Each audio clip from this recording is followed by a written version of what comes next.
Good morning, everyone, and welcome to the 2022 USA Powerlifting New York State Championships. We are going to be getting started here in about 20 seconds.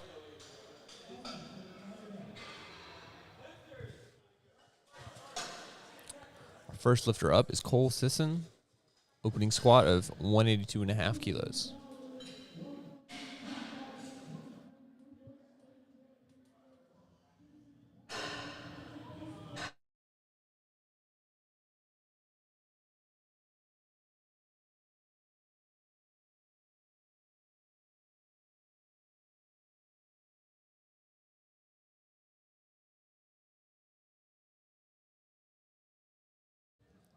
All right, here comes Cole. Let's see how he can open this competition up.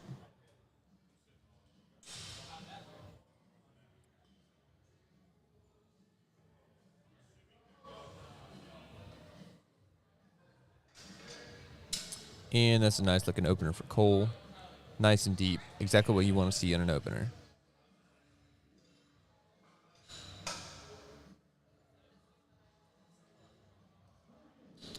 Waiting on the referee lights to see their decision. And looks like it's a good lift. All right, next up we have Brendan Schick, opening at 192.5 kilos.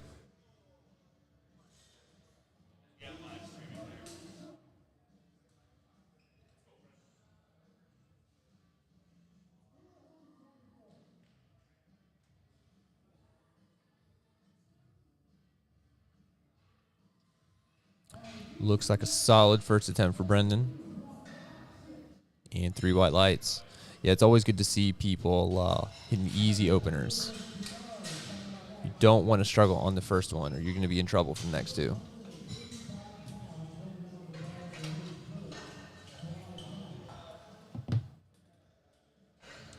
All right, next up we have Nicholas Gerard, opening at 197.5 kilos.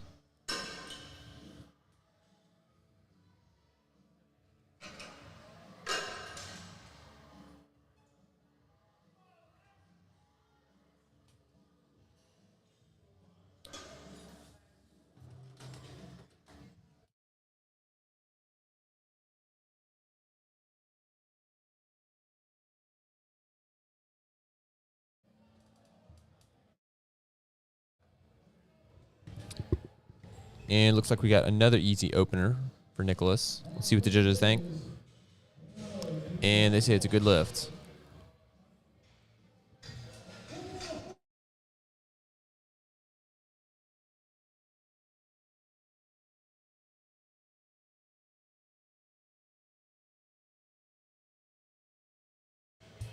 Yeah. All right, next up we got Dennis, opening at 207.5 kilos. Wearing the limited edition SBD singlet. I like that singlet. You know, it's reminds me of a young Luke Richardson back at IPF Worlds. Yeah, those are kind of a hot commodity now. A lot of people are kind of collecting those limited edition singlets now. Kind of crazy.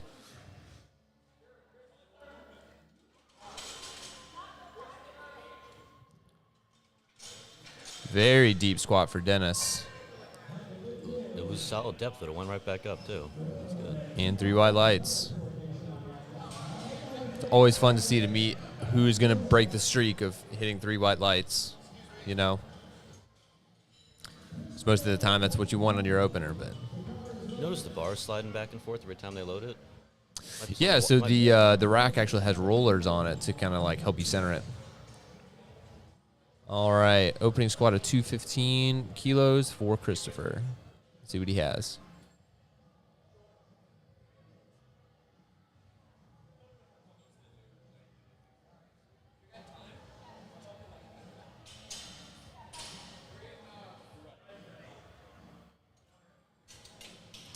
That was a nice and controlled squat right there.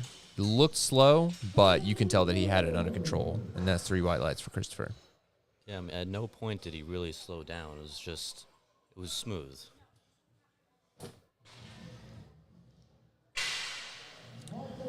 All right, we've got 225 kilos from Michael. Getting very close to that 500-pound mark. That's why they call it a state championship. You know, it's already pushing 500. That's right. On the openers, too.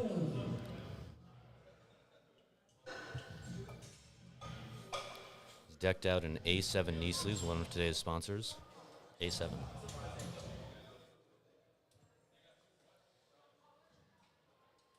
Beautiful squat from Michael. 3 white lights.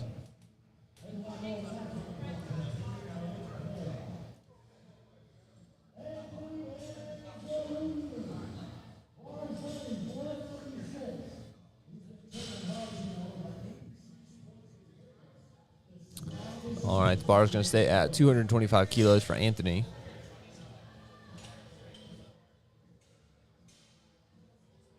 So if he makes this, that'll be 2 people in the 110 kilo weight class that are at 225 kilos on the squat.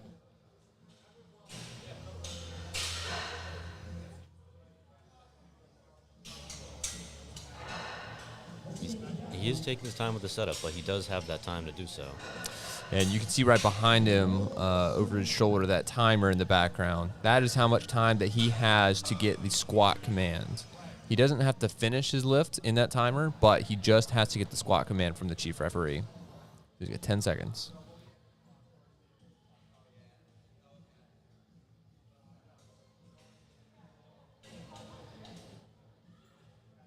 And another beautiful squat. It rests a little uneven on his back, but it did not seem to affect his performance at all. Yeah, some people just tend to squat that way, and this was comfortable for them. You know, a lot of people will spend a lot of time trying to correct those, bar tilt or whatever, but, in some cases, it's just you got to learn to lift with it. Yeah, and they seem to have fixed the issue with the sliding on the loading the bar because the plates aren't sliding off the end when they're lowering it. I think they put the clips on before they moved it. Got it. Yeah. All right, 240 kilo opening squat for Dylan.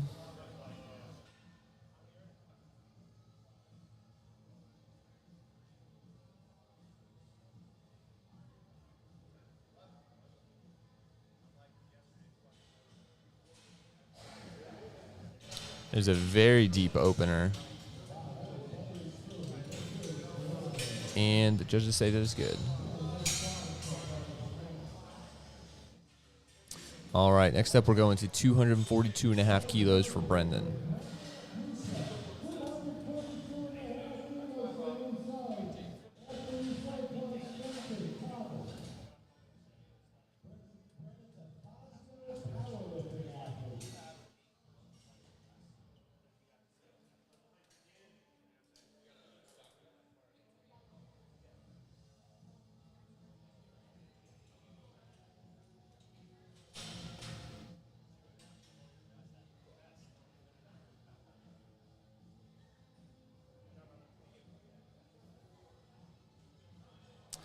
And another easy opener.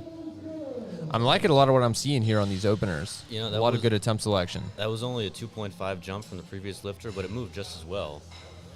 So I think that the 125 class will be very competitive, at least on squat, from what we're seeing so far.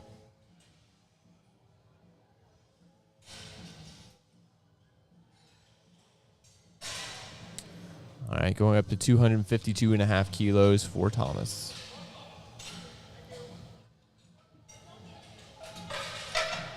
Another red and black SPD singlet. That seems to be a theme today. It's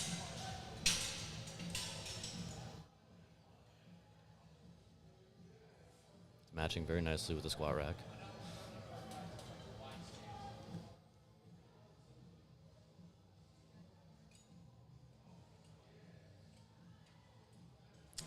And that looked like maybe the first opener where there was a bit of a struggle. But it looks like he still got it pretty easily. It was a little slower than I'd want to see on an opener. I mean, when you look at an opener, you think that's something you can maybe hit for 3 to 4 reps, and that looked more like double territory for him. Right, absolutely. Sometimes getting up to these big weights, especially above 250 kilos, just the smallest things can kind of throw you off and make it lift a lot harder than it should be. And sometimes things aren't what they seem. I mean, I know for me, my reps versus 1 rep max are very off, so that could be what works for him. All right, bar going to 260 kilos for Sean. Wearing the Inzer knee sleeves. And a very easy opener there. Another 3 white lights. Yeah, there was no way he was missing depth on that one. Now, I think that's 3 white lights on all openers for this flight. That's always good to see. That's a good first flight.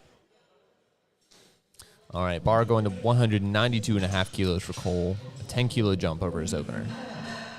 And you can see the spotters and loaders moving the arms of the combo rack in to accommodate that wider grip. And they are efficient with it. They're not wasting any time with figuring out what goes on there. They must have it written out. They know what's going.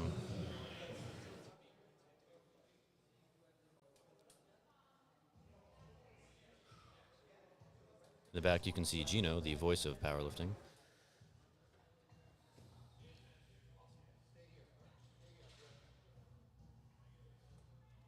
It's like a solid second attempt for Cole. Let's see what the judges think. And they agree. Another controlled descentric, but actually out of the hole, he was a lot stronger than going down. Yeah, sometimes you see that. People will kind of tempo it down into the hole and then kind of explode from there. Well, I think that's because you just don't want to miss those calls from the judges.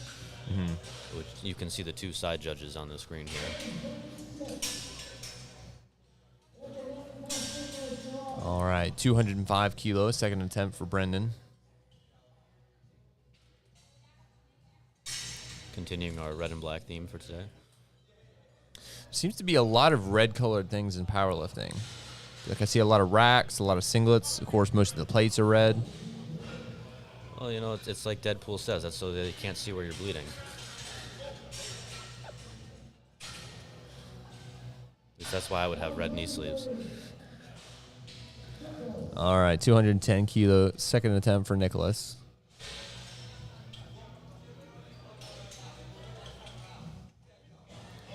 He looks very light on his feet when he walks up to there. He's kind of bounced around a little bit. I could see him getting this. He looks very confident standing out there.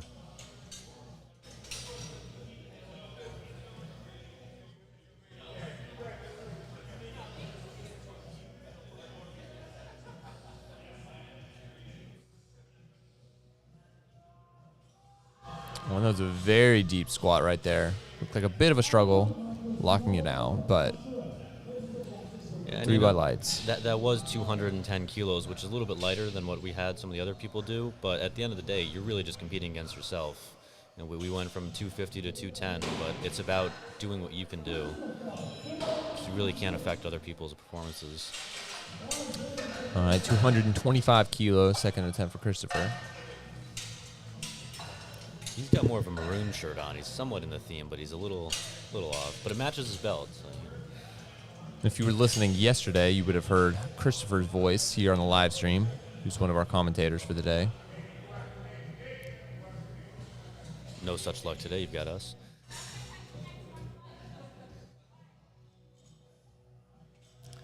All right, another very controlled squat there for second attempt. And the judges say 3 white lights. I don't think we've had a single red light so far today. Who will be the first? And these are not lax judges either. These are the best in the state, hence the state championship. So if a lifter was not up to standard, they'd tell you. Absolutely. And I do believe that all or most of these are nationally certified referees. This is a meet where American records can be set. All right, 227.5 kilos for Dennis. Our star-spangled squatter today. I like the alternating socks. It's a nice style choice. Ooh, bit of a struggle for Dennis, but he holds on to it. And a good lift. I'll be interested to see where he goes for his third attempt.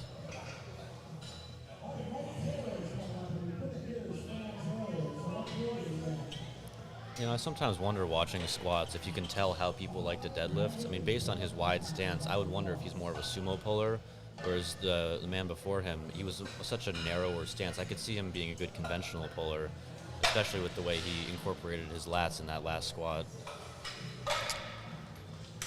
232.5 kilos for Michael. And we are right over 500 pounds with him.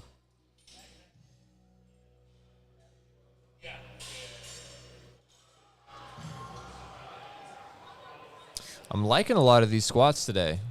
No misses so far, no red lights. And that was a beautiful high bar squat. Not to jinx it. But you can tell, you know, today at the state championship that there are some experienced squatters here. Yeah, I mean, they're not making the largest jumps in the world either. It's maybe 10 kilos at most, but they're hitting their numbers that they need to hit. All right, 237.5 kilo, second attempt for Anthony.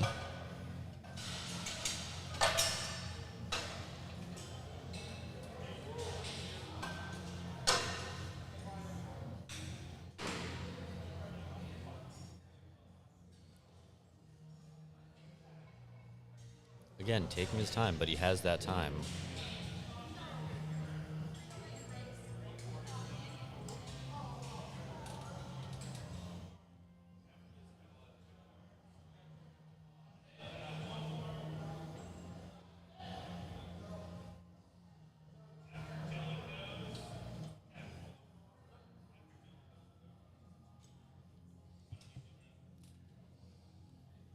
Really down to the wire in terms of when he got that squat command. Did not have a lot of time to spare.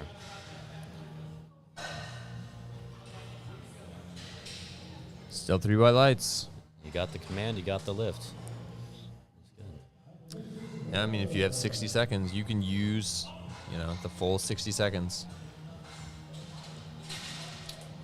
All right, 250 kilos for Dylan.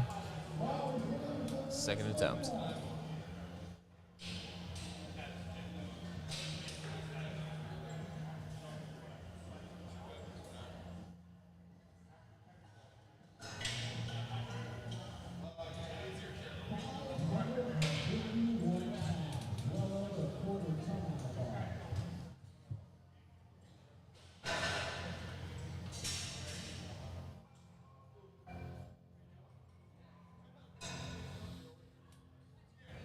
All right, saw a little bit of a slowdown there right out of the hole, but really he had that under control the whole way. Another 3 white light lift. At no point did he really lose confidence on that lift. He just knew he was going to go through it and just keep pushing out. Yeah, I'm seeing a lot of experienced lifters here today. You know, I think at the state championship you can kind of expect a little bit of a higher caliber. And speaking of experience, it doesn't seem like there's a lot of juniors. I mean, Brendan here is a junior, but for the most part, we're seeing a lot of masters and just opens competitors, which shows that experience that you have out here. All right, 252.5 kilos for Brendan. Another moderate jump. It's only 10 kilos. Wow, and very easy second attempt. I'd be curious to see. Almost looked like an opener for him. Yeah, you know, I'd really be curious to see how much heavier he goes on his third attempt. Yeah, I think he could even make a bigger jump than the 10 kilos he made between the first and the second. Because, you know, 10 kilos is not a small jump, for sure. But he made it look easy. All right, 262.5 kilos for Thomas.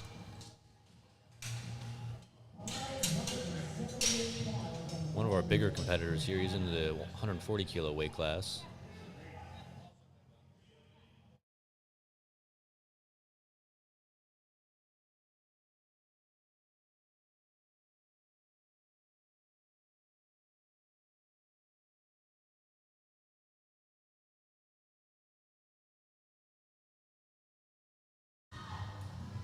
All right, a little bit of a struggle there for Thomas, but he still got it.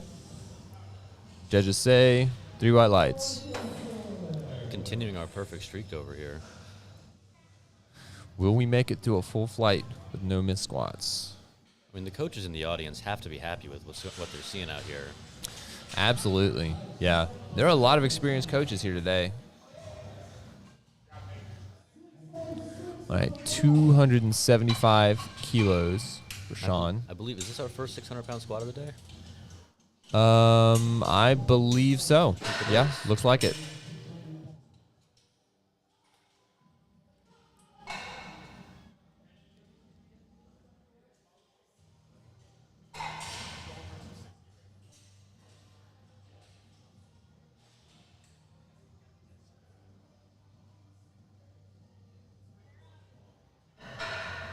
Wow.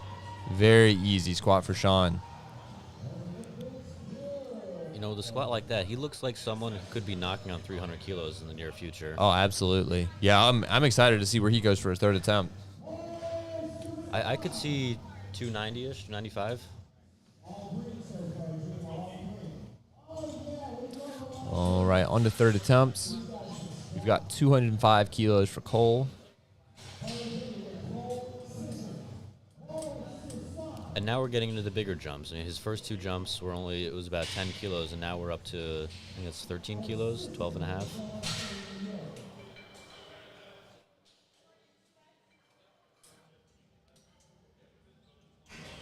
It's a beautiful high bar stance he's got there.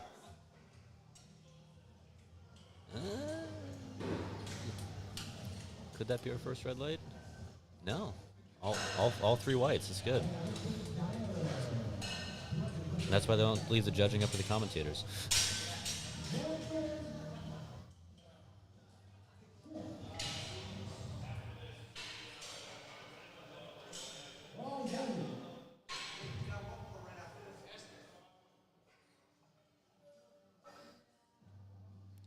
Interestingly, this third attempt is actually a smaller jump than his second. But that must be playing into his strategy here.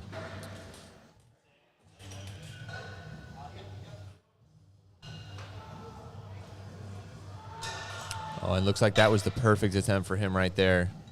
You know, I think 216 would have been too heavy. That was right in his threshold.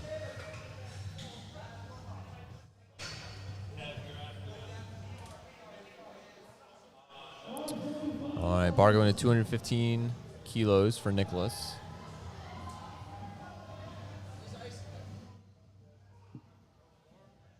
Getting himself fired up for this one. I wonder if this is a PR attempt or if he's just excited to be here.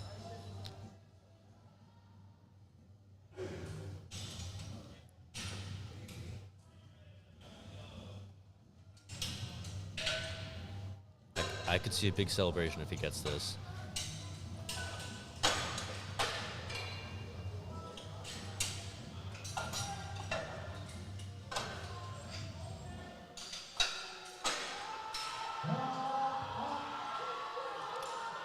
Oh, so close. And our first miss of the day. Yeah, It's okay. It was bound to happen eventually.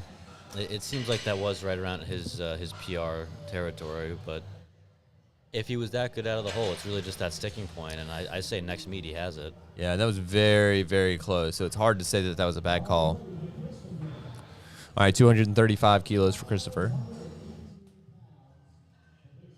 And this is a master's lifter going over 500 pounds. It's very impressive.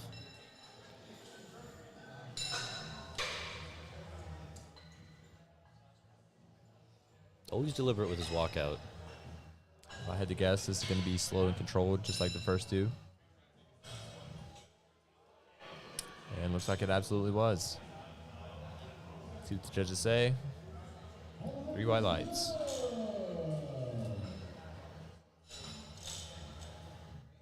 So, you know, technically we still haven't really broken that streak of white lights. I mean, the only non-perfect lift was the one that he actually missed. But everyone who's made their lift has still had a perfect lift. All right, 237.5 kilos for Dennis.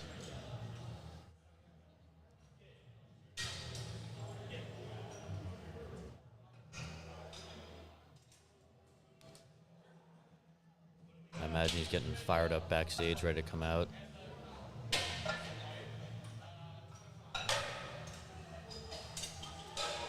There he is, hyping up the crowd, getting them behind him.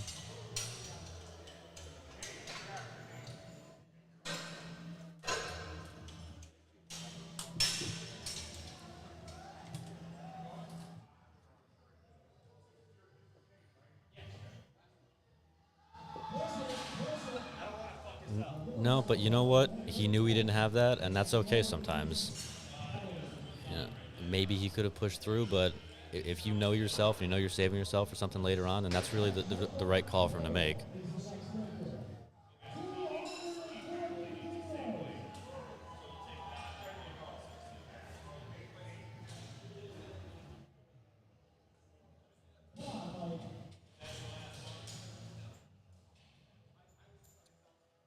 You know, this athlete really is paying into the sponsors for this meet. He has A7 knee sleeves. He's wearing 110% nutrition socks. We'll see if it pays off for him on the squat.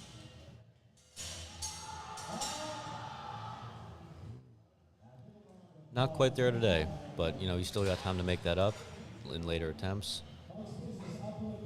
I'm sorry, not later attempts on squats. This is bench and deadlift.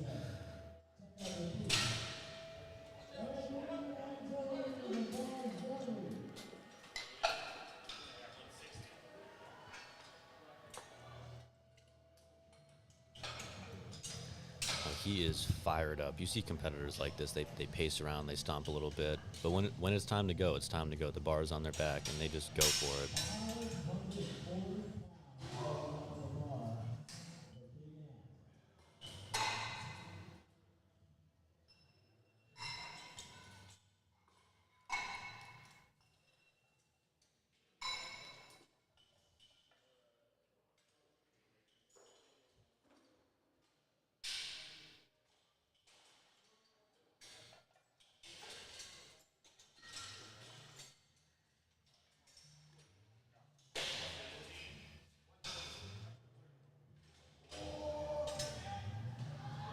It was a really good brace up there, and that was just the right amount for him.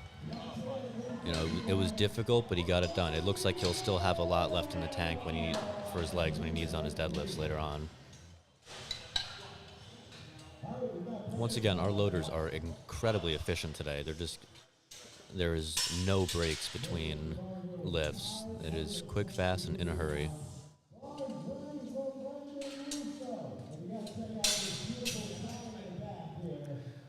This would be 6 plates in freedom units, but this is powerlifting. We use kilos.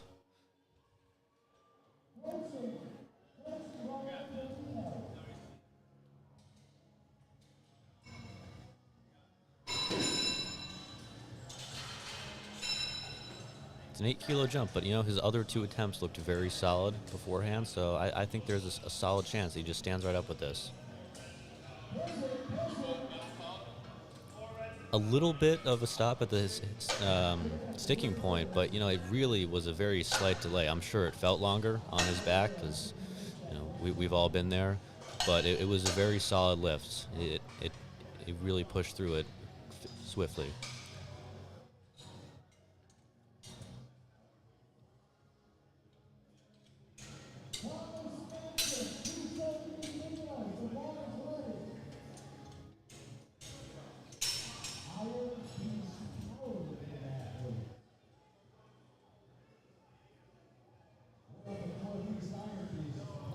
Our second 600-pound squat of the day by who I believe is our largest athlete in this flight so far. So I guess we'll find out if weight moves weight.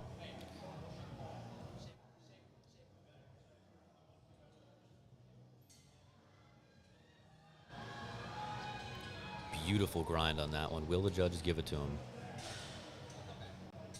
And that was 3 white lights. That was a wonderful call from the judges and an beautifully executed squat by him.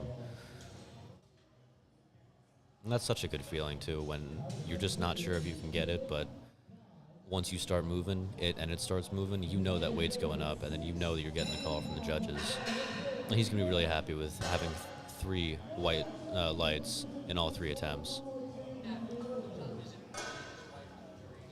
Up next is Dylan with the headband, looking feathered and lethal. You know, you just don't see that these days.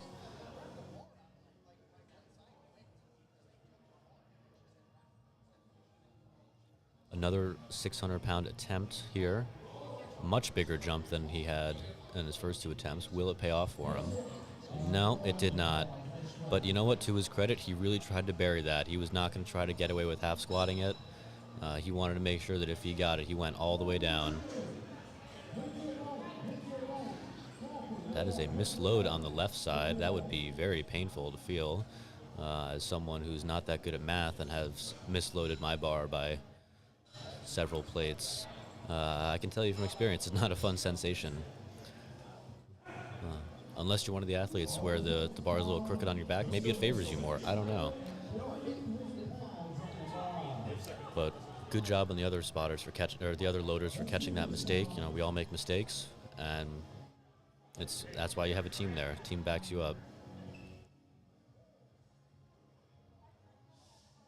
This was our first 600-pound squatter, and it looks like he's going for around 287.5, which is right around where I said he'd be. I said he'd be about 280 to 290, and this is right where I thought his threshold is. And I think he gets this, you know.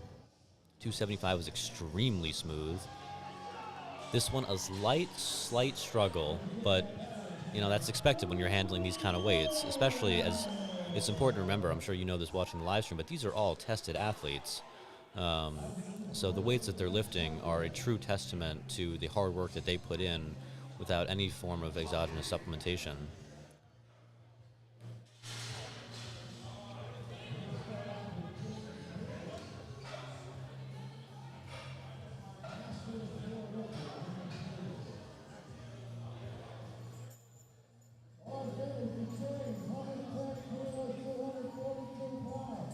Now that is a master's lifter I've ever seen. I really want to see him get this squat.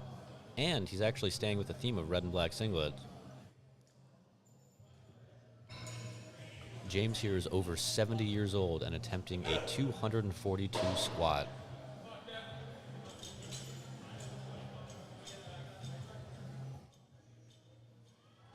That was powerful, I gotta say. I do not see a lot of men his age that can shift that kind of weight.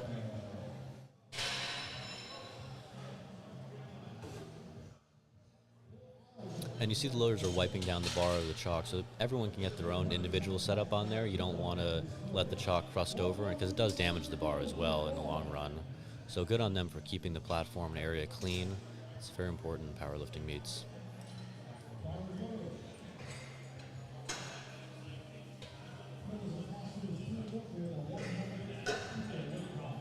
Another master's lifter. This man is a little bit younger than our previous lifter, but going with slightly heavier weight. That was good. That was nice and controlled. And, you know, I like seeing that with the masters lifters is sometimes with the juniors and the opens competitors, they're just a little too aggressive with it. And there's nothing wrong with aggression, but they kind of dive bomb a little bit, which doesn't always work out for them. But with these masters lifters, they really know their bodies, and they take the time to make sure that they're all set and ready to go, and they're very deliberate in their execution, and it shows, and they're executing beautiful squats. Speaking of masters, here's another juniors lifter, opening at around 370 pounds.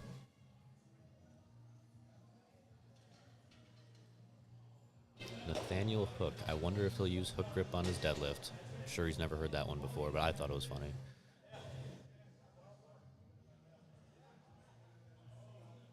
That was smooth. You know, I really see him going over 400 today. I think 190 might be a little bit too much, but I think he'll be right around that 400 mark, and that'll be good to see.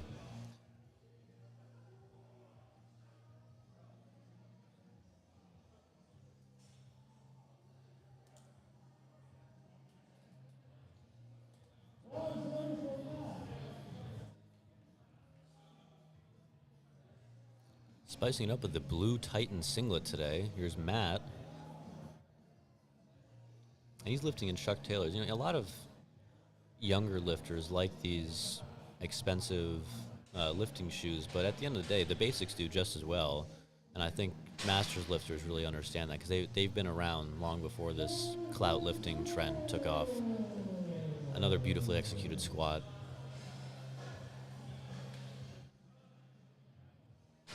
And, you know, with the exception of that one hiccup, these loaders really are being fantastic today.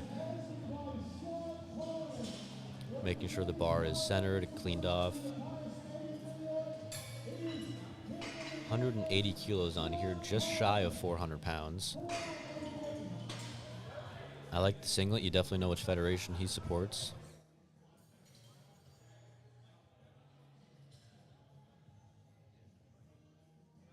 That's a tall man. You know, he's got long femurs, and we'll see if that translates well to squatting. And it seems like it does. You know, he actually caved forward a little bit, and I think that's just a testament to his height. Sometimes you see that with athletes who are on the taller ends, is they try to limit the amount of ROM that they have, but well within the rules. You know, it's 3 white lights for a reason, because he does hit depth, but he did bend forward a little bit.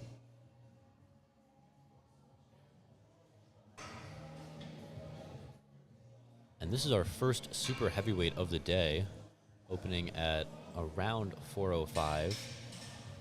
Got a wonderful A7 singlet. A7, one of our sponsors today.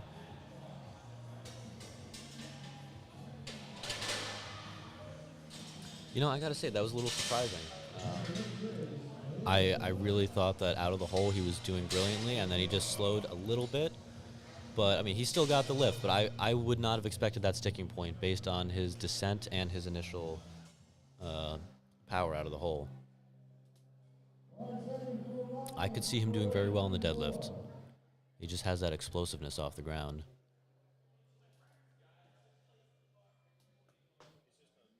By far one of our youngest lifters today. So far we haven't seen any other teen lifters. But he's opening at a very decent and respectable weight, and wow, he just stood right up with that.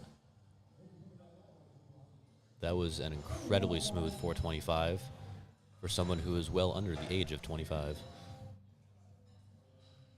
I don't know if you can hear the music in the background, but they're playing All the Small Things by Blink-182, and there are certainly no small things being lifted today. These are big, impressive weights, as is fitting at a state championship.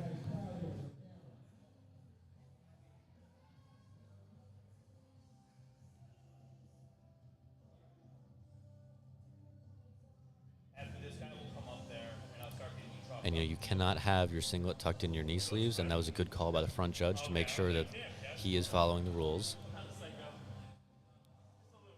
I do like a singlet, though. Little shaky on the walkout. Could he have opened too heavy? Well, I guess we'll find out.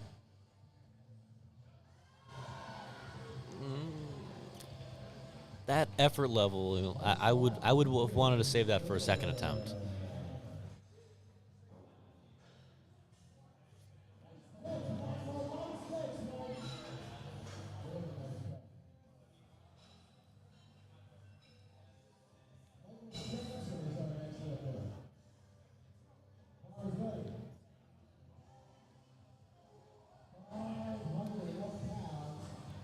Michael is opening at exactly 500 pounds, and that's a good spot for him. And he looks thick and powerful, and that's not uncommon to find at a powerlifting meet. But he just has those legs that they lend confidence that he can hit this 500-pound squat, even as an opener.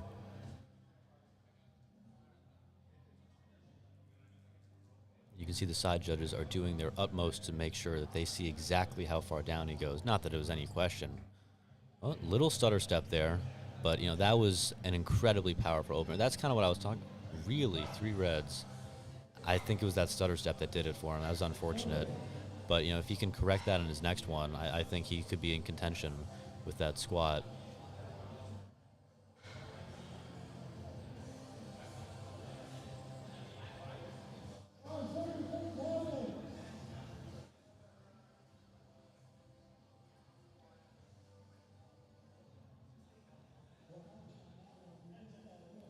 A 250 opener. This is our second super heavyweight of the day.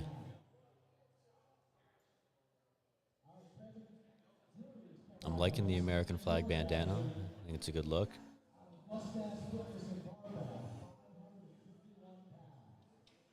And the commentator on the floor, he just said that he hails from Mustache Fitness Barbell in Buffalo, which means he had quite a drive to get here this morning. I hope he's warmed up properly and he's loose and relaxed and ready, and that was a speedy 550. Honestly, I would say he could have even opened up heavier. That was a very, very smooth opener. He looked good for about 5 reps with that.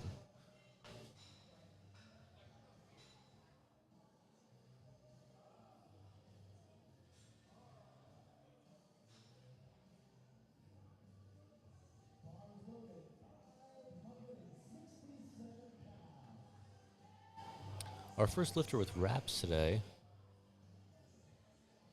And a squat suit. I'm sorry, I did not see that. But this is our equipped division, which is different than the raw division with this just pure singlets.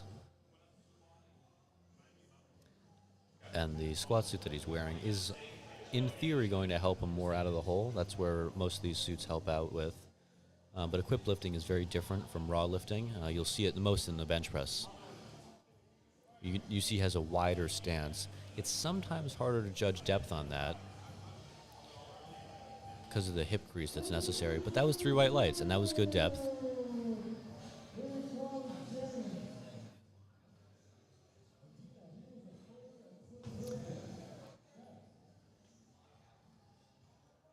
And now we have our oldest athlete in the field returning for a 120 squat. And that is, for those of you that prefer freedom units, that is 264 pounds for a man in his 70s.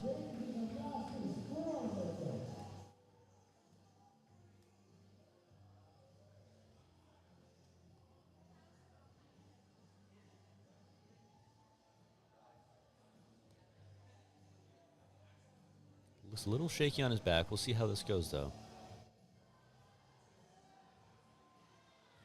You know, stability aside, that was a powerful squat. And, of course, the judges are going to give that to him. That was a perfectly executed, right down, right up. You know, I wonder if he's even holding himself back today, because he looked incredibly strong in his first and second attempt. I wouldn't be surprised if he's good for over 300 pounds. Will we see that today, though? I'm not sure.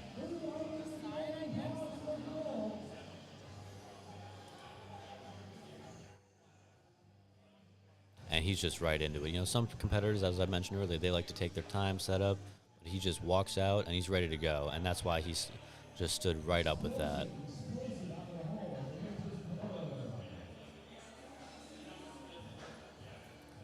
I have 180 kilos loaded up. Okay, so I said earlier that I thought that this athlete was good for about 400 pounds. And it seems like he's good for just about that, too. And that's only his second attempt. So will we see him try to jump up to more like the 420 range? We'll find out.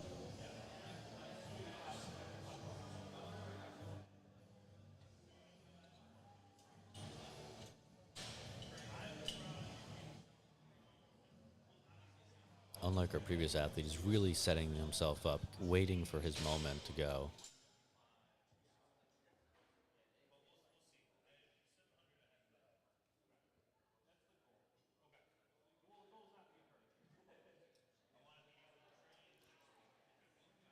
You know, I gotta say, I really thought that would be a difficult third attempt for him, this 180 kilos, but that was a very solid second. I think he's good for maybe another 10 kilos or so, with certainly enough left in the tank for his bench and deadlift.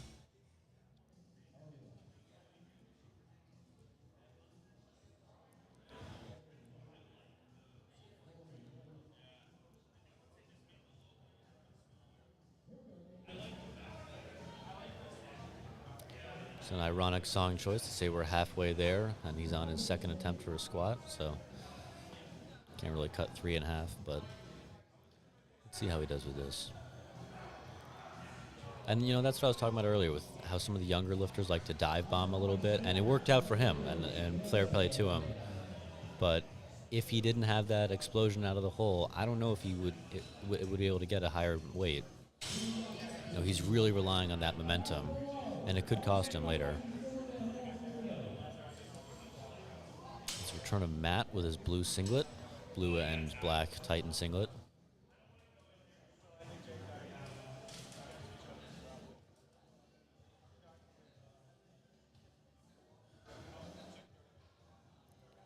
Very deliberate. You know, some people like to have the bar set a little bit lower on the rack so they can stand up with it more, but he is right at the height where he wants to be.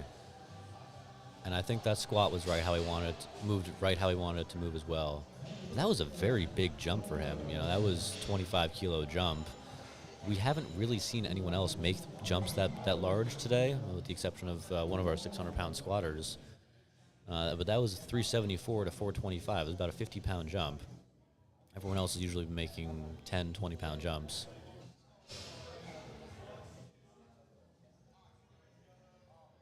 once again, as my co-commentator, or I guess former co-commentator Marshall said, you got to bring in the racks a little bit for the lifters with the larger wingspans.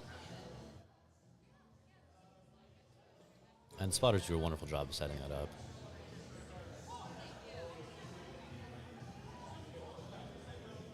Let's see how that little sticking point works out for him at a higher weight.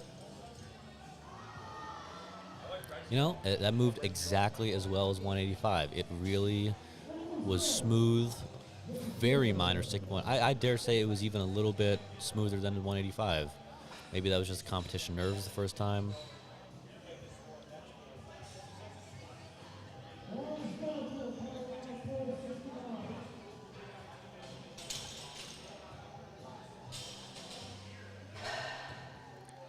Coming back with our seemingly lone teen athlete for at least this flight.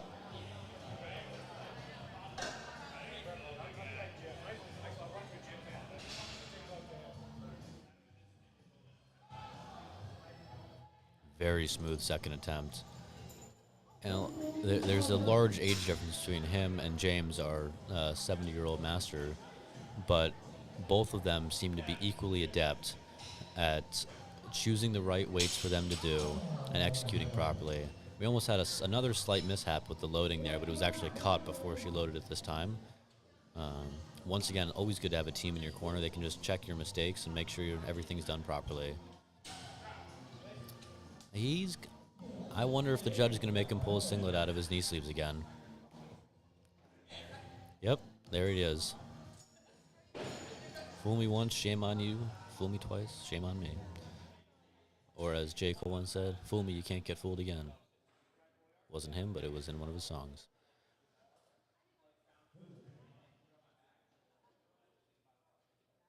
That is a face of determination right there. This looks like it's a heavyweight for him. You know, I mentioned earlier that he opened very heavy, and I think that's why he's making such small jumps. But that was a little bit more powerful than his 212 opener. 3 reds, though. I'm curious. I'm wondering where that came from. I'm sure the judges had their reason. But once again, this is why commentators do not judge. But he will be disappointed at getting 3 reds on that one.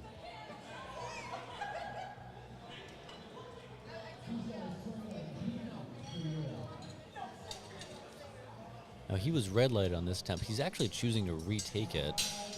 It's an interesting strategy. One might even say that he's wasting his second attempt at the weight that he can clearly do quite comfortably. I mean, you do have the option to go up in attempts. So if you can just avoid that little stutter step, and that should be good. Yeah, there you go. I think he'll be disappointed, though, with having to take that for a second one. You know, he might have wanted to jump up a little bit, and that might mess up his third attempt.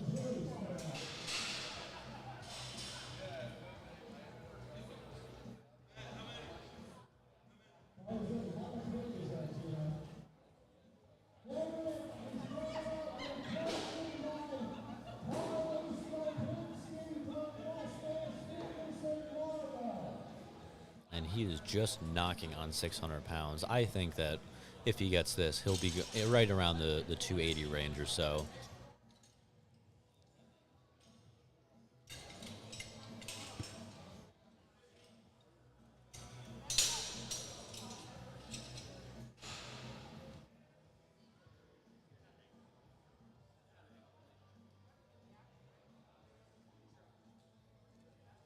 And that second attempt looked just as smooth as his first one. A little bit slower, actually. But, you know, it really was right in his wheelhouse, right where he wants to be on that.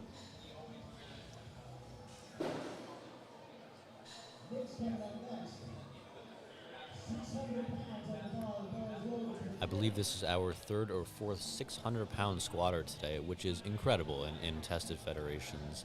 And he is doing it equipped, which does help him, assist him out of the hole. But you know what? 600 pounds is 600 pounds. Equipped lifting gets a lot of hate, but it's the weight that they're moving is impressive, regardless of what kind of gear they're wearing.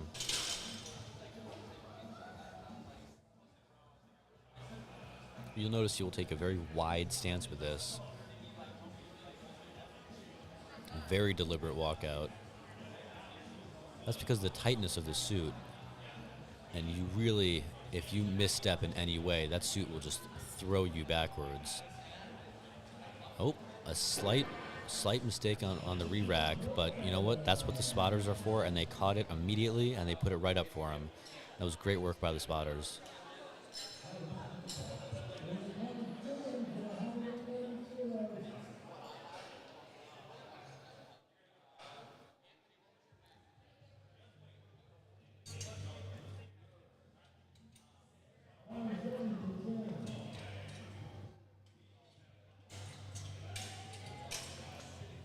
Here is James with 130 kilos. That's going to be 285 pounds, 86 pounds, I beg your pardon.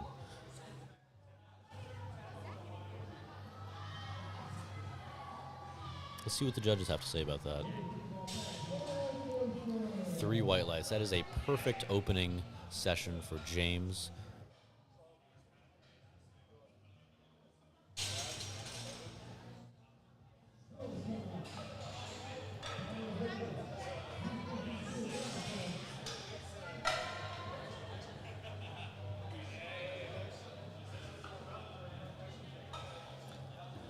Again, right to it. You know, he just walks in there, unracks.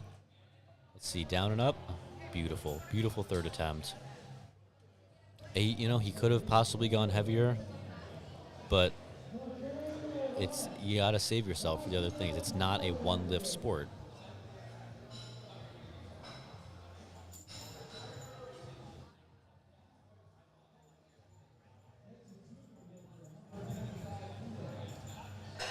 $187.5. You know, I think this will be right on the threshold of what he can do.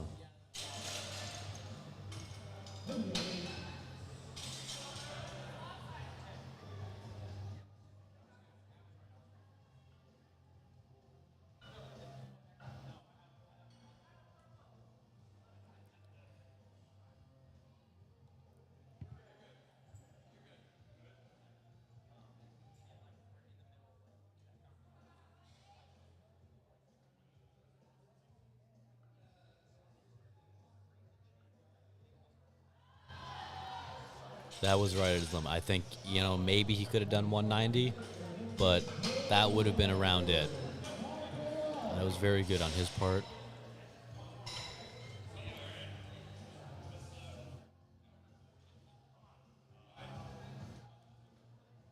Back to Matt, the Titan below. Not a name he's known as. That's what I call him because I like his Titan singlet.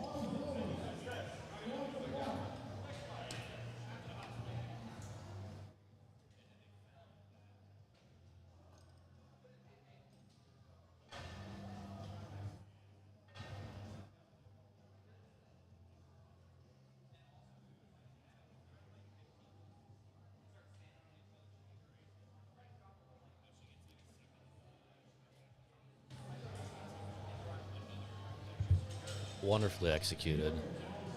You know, maybe if he'd opened up heavier, he would have been able to not have to make such big jumps. And I'm curious about his weights jumps because he went from 375 to 420 to 427. So, you know, it's a slight... I wonder if he should have gone a little bit heavier on his things. Sorry, he went to 435, but it worked for him, and he executed his game plan, and that's really what it's about, is you got to get out there and execute your game plan. Let's see if Nathan can execute his game plan right now. 200 kilos as a junior is always going to be impressive, regardless of weight class. A lot of tall juniors today.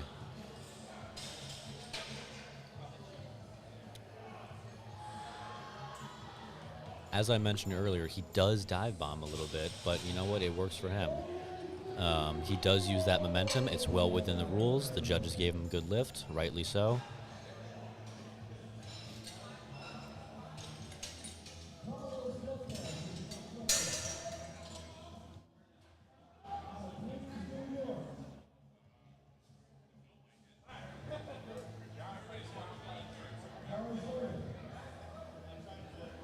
Slight hiccup, but he's out there now. Let's see how Carlos does with this. I want to see him hit this 255. You know, I think it's well within his wheelhouse. It's a moderate jump for him. But his previous 2 attempts were very good, little stutter steps. But I think if he pushes through that sticking point, this should be easy work for him. And exactly as predicted, you know, he had that sticking point, but he pushed right through it, and that's 3 whites.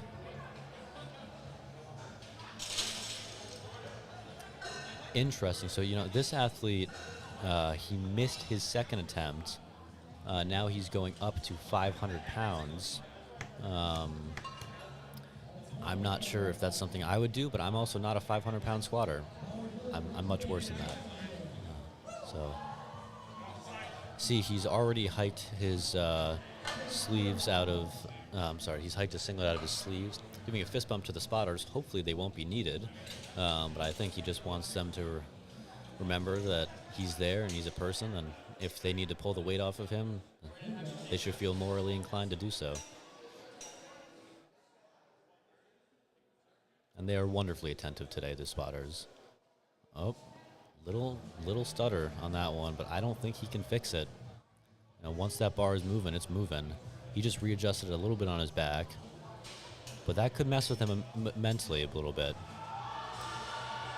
No, excellent job by the spotters. Had they pushed it any bit longer, that could have rolled down his neck and flattened him on the ground. And, you know, that's what you have the spotters there for, is they are there to make sure that you are safe. And I'm sure he's disappointed by missing that lift, but I'm sure he's much, much happier knowing that he is safe in their hands. And that's why he gave him a little fist bump beforehand.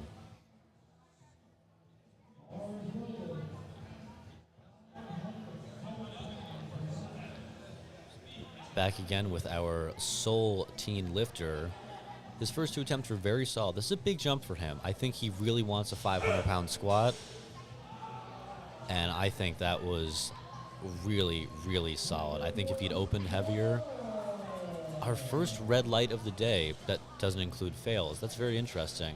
The center judge said, gave him that red light, but you only need 2 whites to constitute a good lift, and he will be given that lift.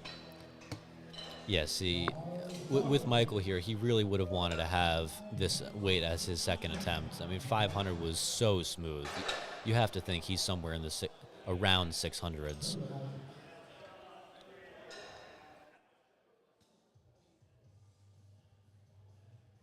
Really engaging his lats on this one. He wants to make sure everything is tight and ready to go.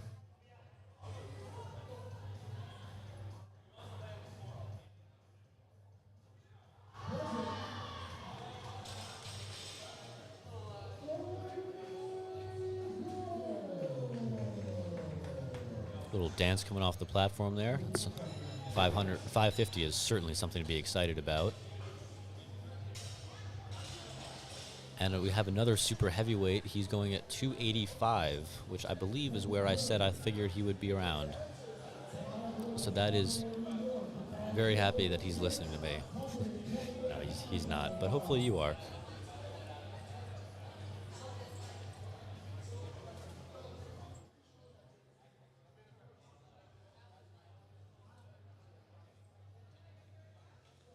Kevin setting up here out of Mustache Fitness in Buffalo.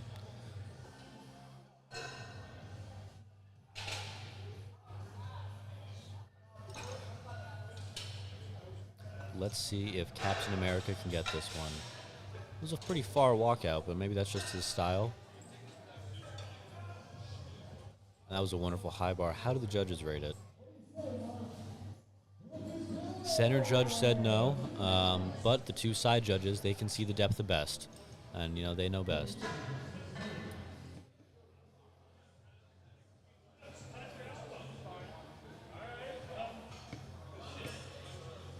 Now we have Nick, who had previously squatted 600. He's going for the same attempt at 285.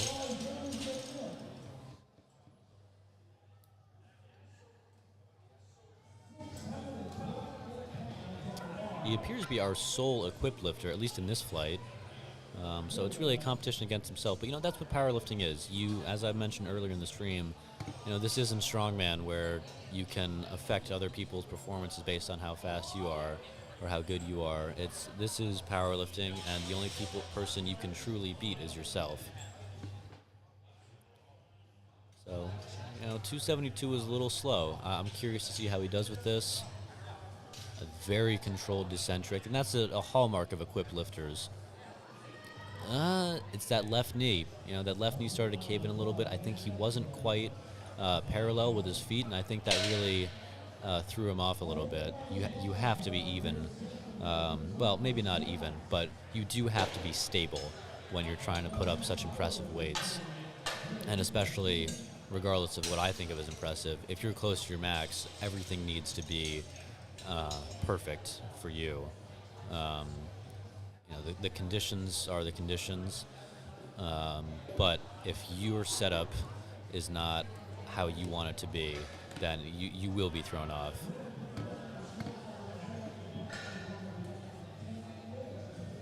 And now we'll be moving on to the bench press section.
I wanna say something.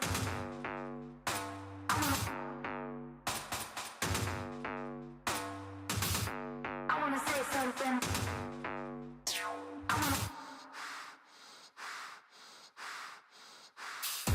I wanna say something. I wanna say something.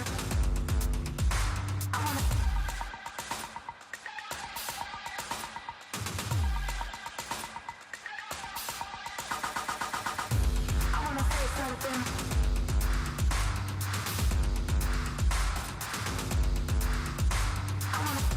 I wanna say something. I wanna say something.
All right, and we are back for the bench press at the 2022 USA Powerlifting New York State Championships. That's a wonderful arch that he's setting up there. Really retracting his scapula on that one.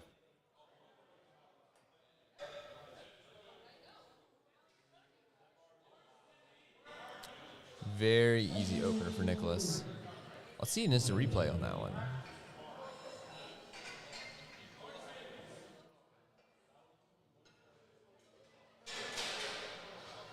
That still moved like a warm-up.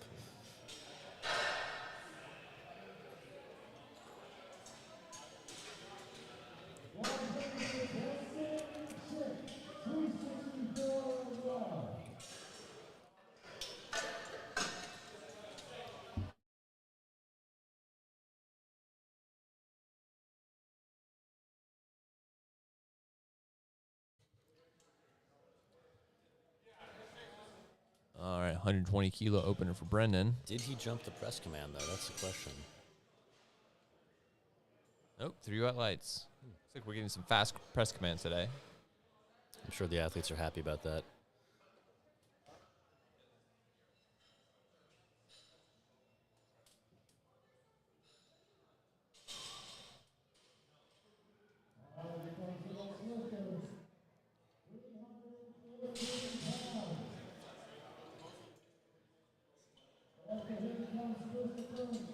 Opening at 300 pounds. No, I didn't see his tattoos earlier, but I like them. It's a good look.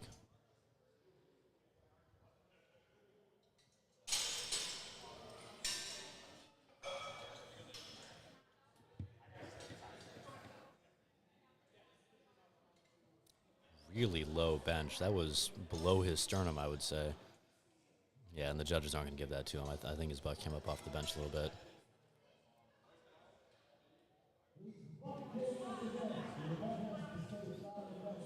That was Gino, the voice of powerlifting, reiterating that his butt did in fact come off the bench, which is not in the rules. Well, it's in the rules that it's illegal.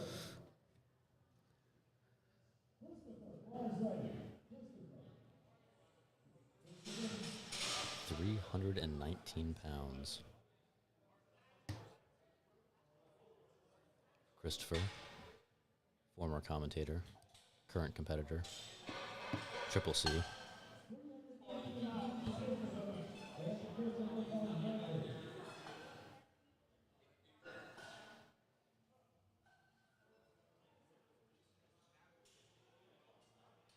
That was more of a struggle than you want to see in an opener.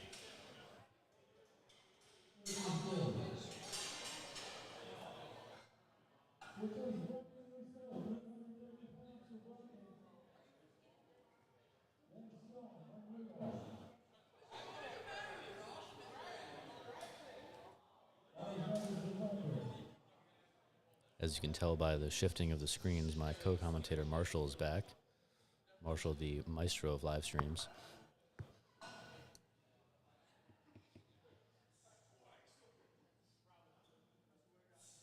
It's much better cinematography than I've been presenting you guys.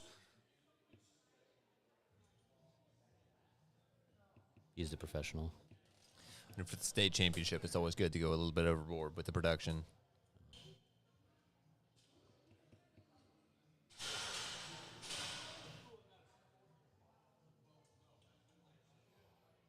He certainly didn't go overboard with that attempt. That was right where he wants to be for an opener. A solid 150 opener. Sorry, 152.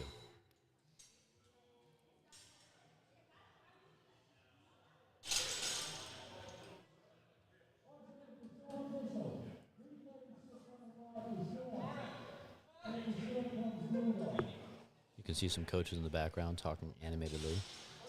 Probably very excited about their lifters that are competing here today.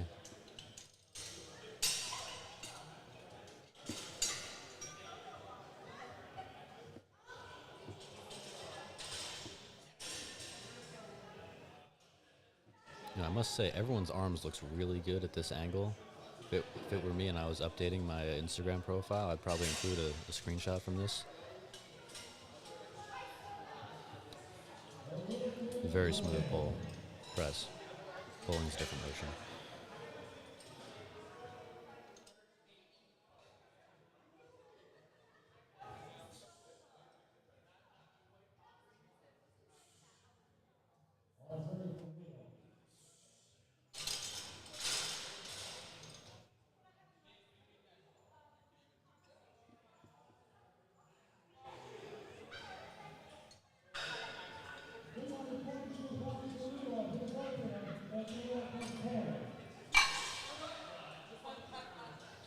You'll notice he has wrist wraps on, but the loop is not around his thumb. That is in accordance with USAPL rules.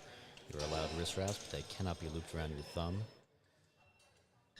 Certainly a rule that he is familiar with here. He's got a lot of leg drive here, and it seems to be paying off for him.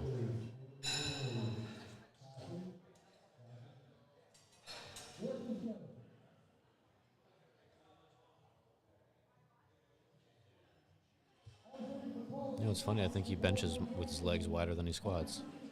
We'll see if he pulls sumo. Maybe Jefferson.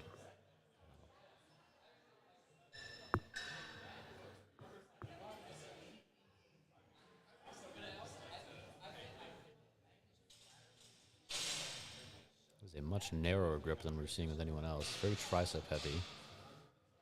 I wonder if that's just how he benches or if he's dealing with maybe some difficulties with his pec.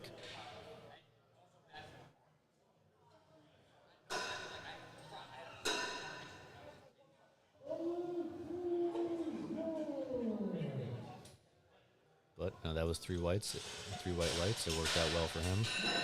But again, a very, very narrow grip.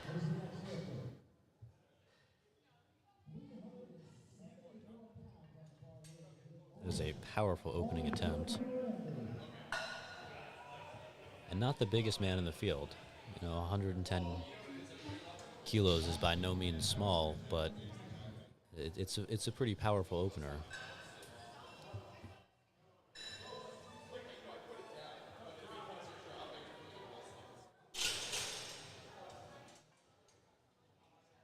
Seeing what I believe to be a spider tattoo on his left forearm. Spiders are known for their incredible strength. Just ask Peter Parker. We'll see if it carries well over to his bench press.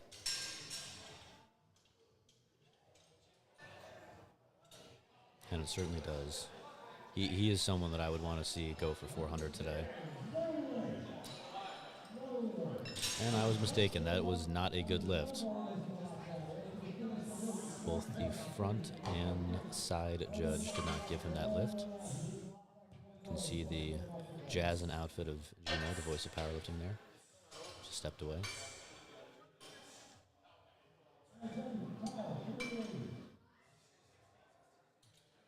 Now, I know I'm commentating, but I could have sworn that spotter was me sitting out there. Got the same glasses and pants and black t-shirt. Got a little confused. His socks are higher than mine now. It's the only way I knew it wasn't me.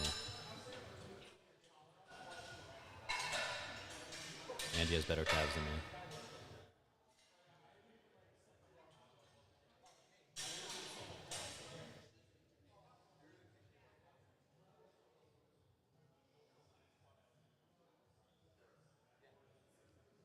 A little shaky for an opening attempt.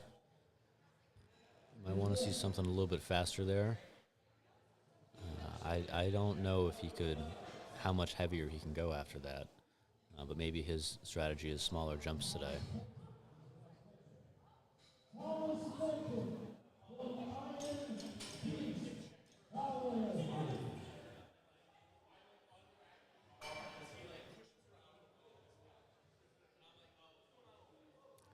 Dropkick Fenton is joining us now. The Irish Beast, as he was introduced. He will now be shipping up to a 172.5 kilo bench press. A little aggressive with the unrack there. See if he's too far forward. No, that's just his style, and it works out well for him.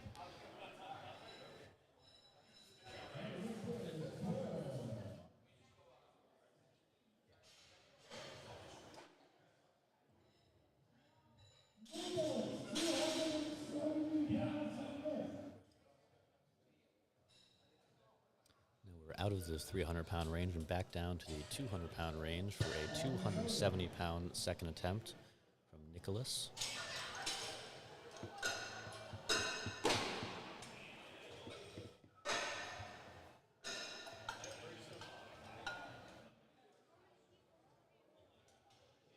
It's a wonderful arch that he's setting up again.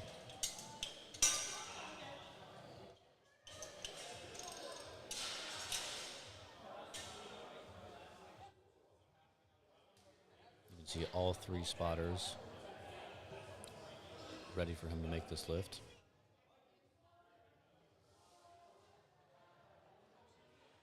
Little stutter off the chest, but I would think that was solid.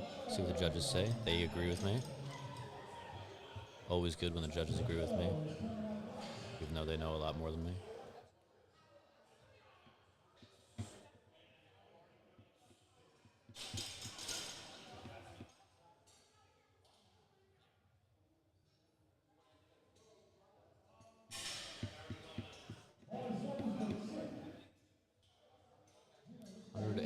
Kilos, 286 pounds. Really making sure that he's got his hand placements set up there.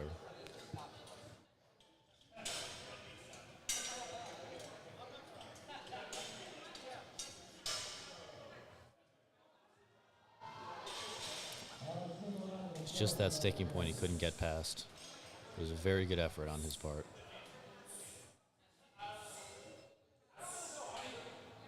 If nothing else, it was a fantastic pause at the bottom, and he really made sure that he was lifting to competition standard. Unfortunately, he didn't get it.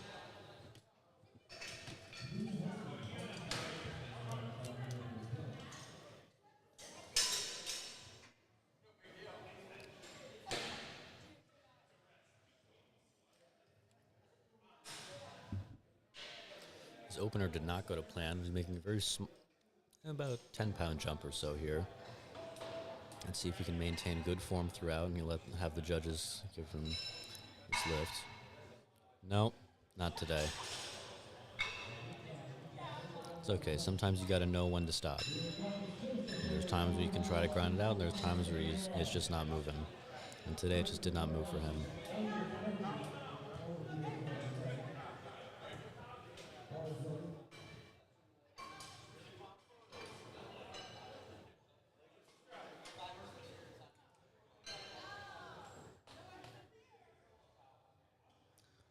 I believe Christopher just said that he is opting for a self lift-off here.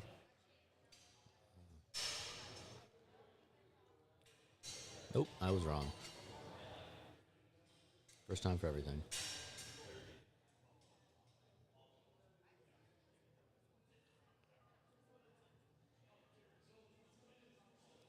That was a very similar RPE to his 145 bench. I'm curious to see if he can go up from there. But that lift was good.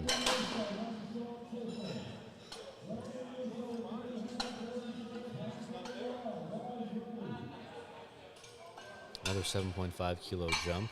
That seems to be a favorite amongst people today, especially on the bench. Brendan is making sure that his spotters have him. Hopefully he won't need them to find out how good they are at spotting.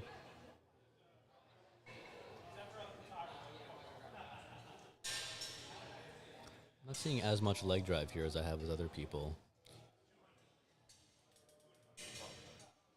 Hey, you want to talk? Come say hi. Come say hi. We got another mic. You don't want to be saying hi.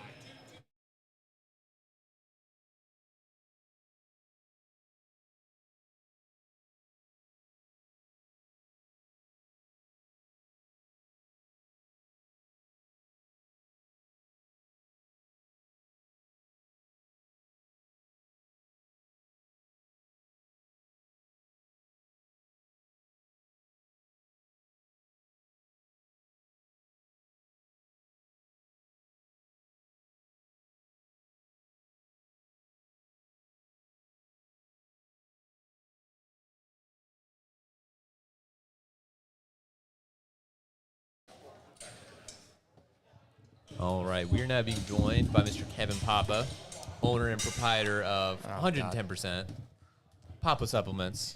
Thank you so much for having me.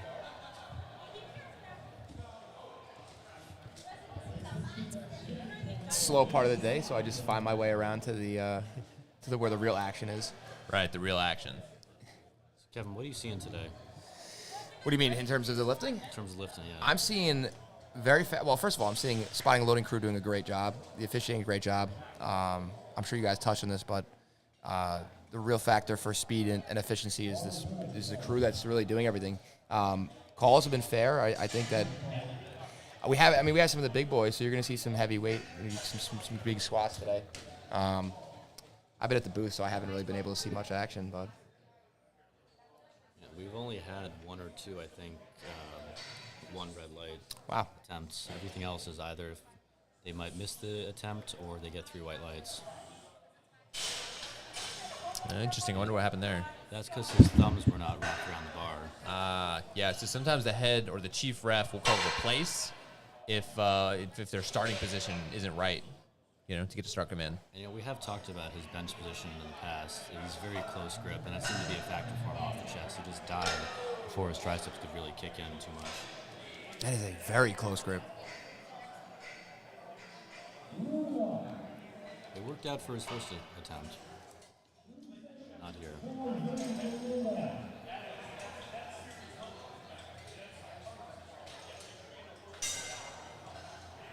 It's 2 flights AM and then 3 flights PM? Yeah. Yeah. Yeah. It's full day experience. It looks like Kevin has with him some of that 110% productivity blends. The mocha. Mocha cold brew. Hearing some great things about it. Flavor profile has to match the flavor. I feel like a lot of companies don't. It's got a bitter flavor profile to it. The pink lemonade was really good, but I think the mocha's going to hit the spot for a lot of people. Yeah, well, I'm a strong believer in the pink lemonade. I use the productivity blend during the day to get my work done.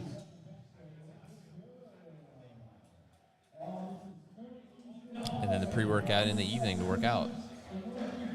You're the scientist. You're the. I'm just the creator. Owner and proprietor. As Gino would say. And announcer extraordinaire. Oh, me? This is a little bit different, a little bit more calm, a little bit more laid back. I did it with Angelo once, and it was hard because you have to almost. I can't just scream into a microphone. It is very difficult. I'm not typically a fan of commentating. I'll set everything up and, I'll kind of control the cameras, but don't make me talk for, 12 hours straight. Now, there's certainly a skill to it. We're getting into some heavy benches now. 177.5 kilos.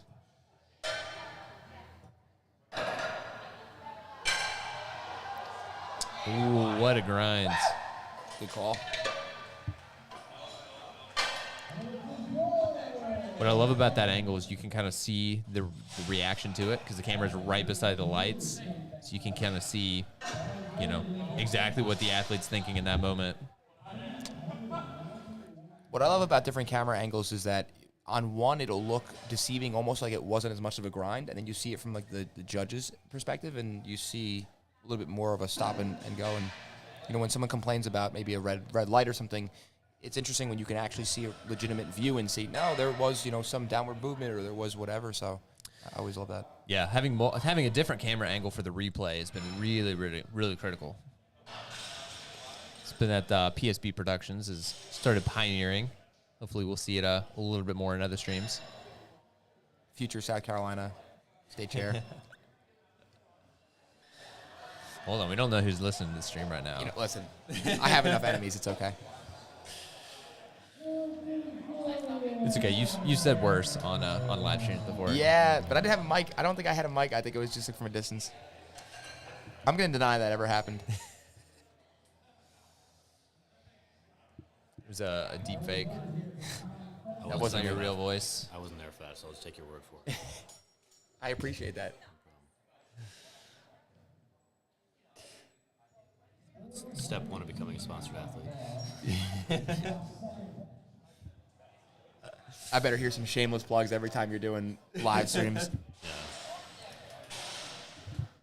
Yeah, it's almost better to get the people that are going to be on the stream, talking about you because then they're going to end up talking about you, even when you're not a sponsor. Rule number one: you make friends with all the meme accounts. Yes. You have that's the key.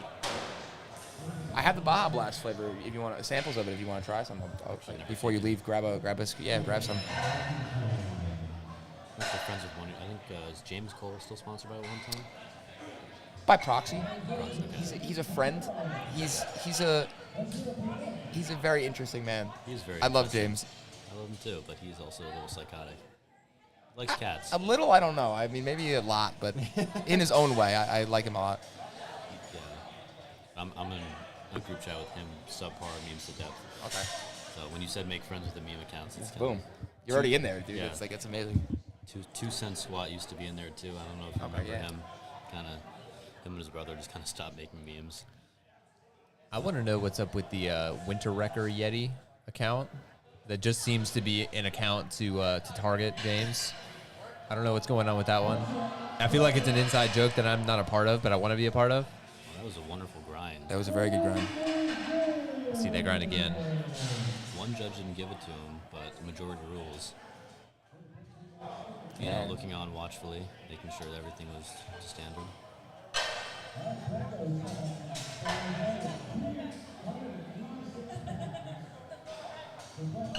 Funny thing about meme accounts is that you can make your own. You could just be doing it to yourself. And sometimes I feel like people are doing that.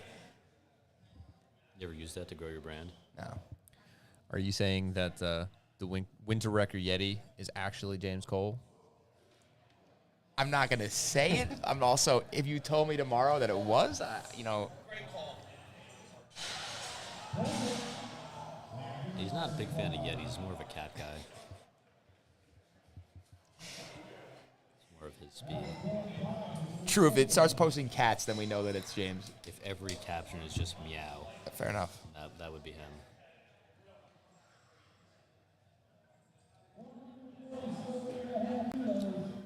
If I had to guess who runs it, I think that it's Kyle.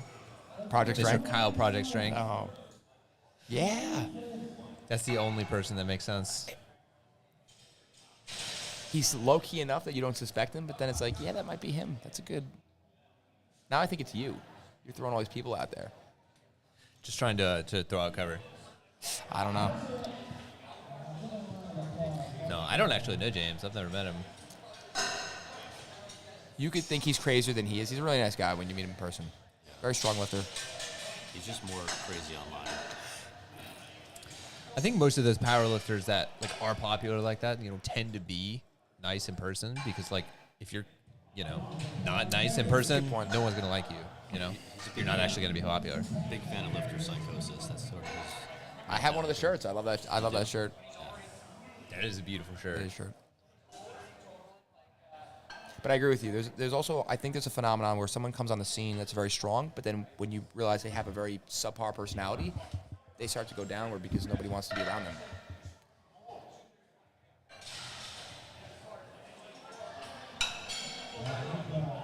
Yeah, that last attempt was a little bit too grindy to really think that he was going to get this one.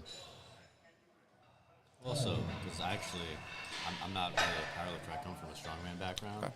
So you see these, it's usually, and it's somewhat the case in powerlifting too, it's the little guys that make the most noise. You have the 80 kilo, 90 kilo guys that just hate each other and fight all day long, whereas the big Brian Shaw type guys, like big cuddly bears, so you can have all that personality, but I don't want to say anything about that, but powerlifting is kind of a sport for short people. It is. hence James's manlet training systems. This is a good point, though. The bigger people are usually calmer because they don't have to. I think It's like they- Napoleon syndrome, I kind think of. they have nothing to prove. Yeah, it's like with dogs. The meanest, like yappiest ones are always the small ones. I've been called a chihuahua before. It was not very nice. Your beard's not that bad.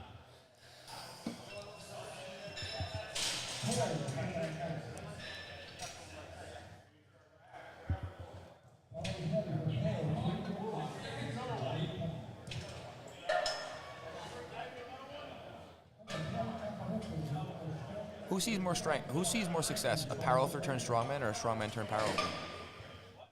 That depends. If you look at the numbers, you have people like Pavlo Nakonechny and Luke Richardson who done extremely well in strongman so far. Shane Flowers is another one.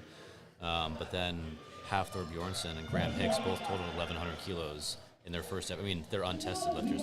It's a very different. Luke and Pavlo went from tested to untested, and Hafthor and Graham went from untested to untested.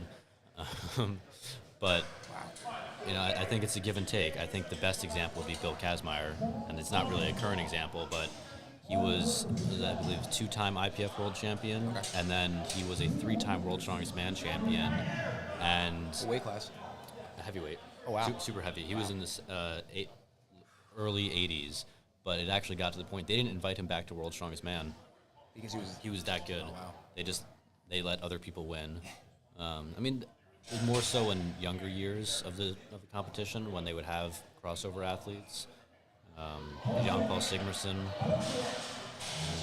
just a little bit off. Imagine being so good that somebody's like, hey, you're not coming back. We want it to be competitive. Yeah, the way he describes it is funny too. He said, I just checked my mail for my invite, and every single day I just checked, and he just wasn't there.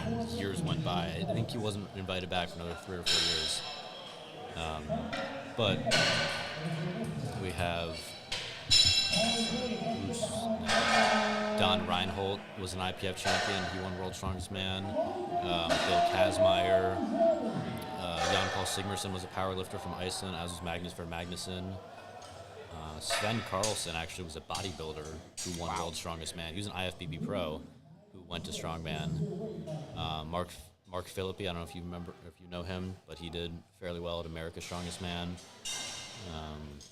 So there's a lot of crossover.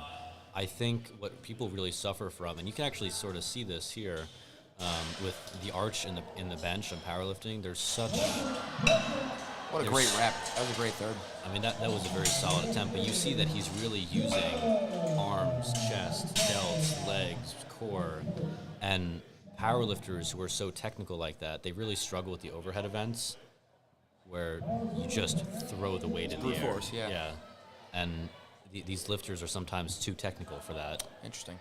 And it's also the shoulder mobility. I mean, you see that they're scapular retracted, so they're into place, but it's that mobility to get that front rack position that they sometimes struggle with. That and sumo's not allowed in strongman. If only. Yeah. If only Jamal could come to the World Deadlift Championships and pull 505 kilos. It's amazing that he just broke it off the ground and decided, not today. Yeah, no. I mean, the lift almost killed Eddie Hall, a retired half thrower, and Jamal said, bad training day. Just an incredible human being. It's very low on his chest. Yeah. He might be better at overhead, because that looks like a lot more of a brute strength press. That was a good lift, though. So I'm grabbing his bicep after that one. Yeah, He's dealing with some pain. We'll see how his deadlift goes. I feel like if he pulls hook grip, that might not be an issue for him, but if he goes mixed grip, that bicep could really come into play. Yeah, speaking about those deadlift records and Jamal, I wonder how much that new Kabuki deadlift bar will kind of push those numbers up. On Pete Rubish's podcast, he had Sawyer Cladd on. I don't know if you guys know him. He's from Wisconsin or something. He says he wants to pull 1,500 pounds hook grip on one of those bars. That's interesting. That's one way to put it. It's a lofty goal there.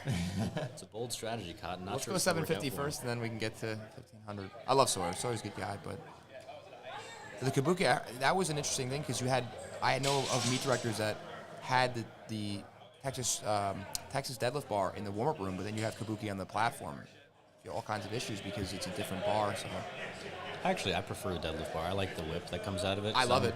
I'm so slow off the ground that it really just takes my legs out of the equation.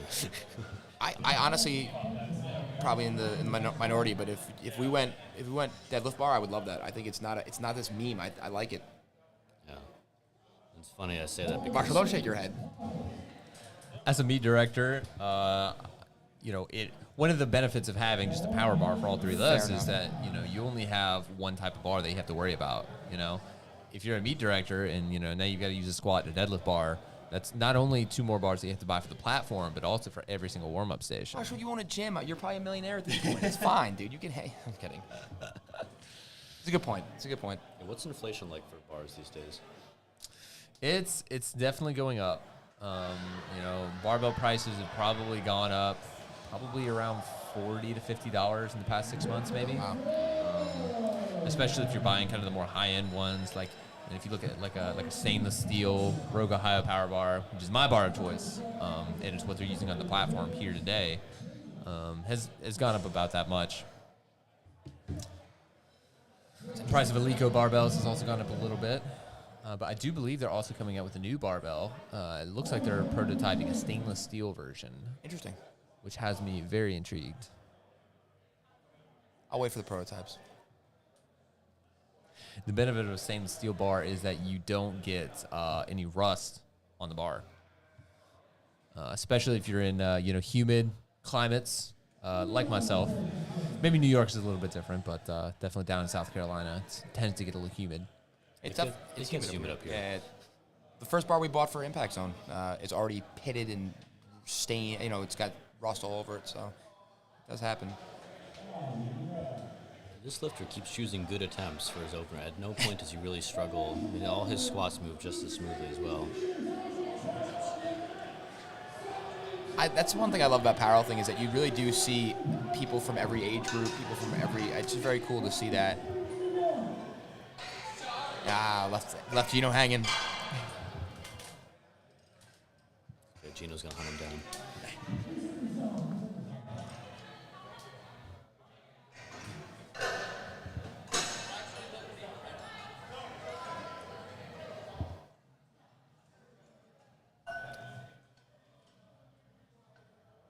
Phil is in the 100 kilo weight class, benching 105. In essence, he's pressing his competition. I always find is a funny concept. That was smooth.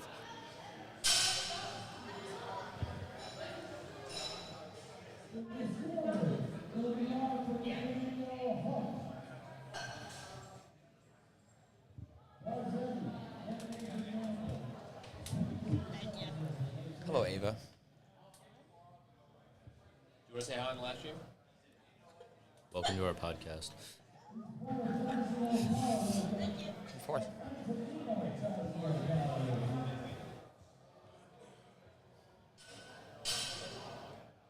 Nathaniel has changed his shoes since he was squatting. He's got the Wii Special on. He's got the Nike Forces on. Yeah, he just needs a mullet with a perm. It adds 50 kgs, so.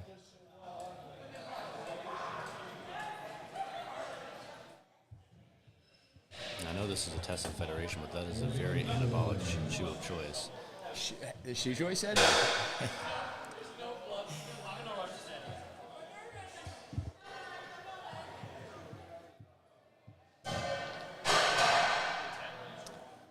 I am going to run back to the booth because I'm probably going to get yelled at for, as I always do. It was good to meet you. Marshall, I'll see you later. Well, thanks for Stop by, joining us, Kevin. give sample. Again, that's 110% supplements. Stop it. Go to papasubs.com and buy your supplements today. Shameless plug.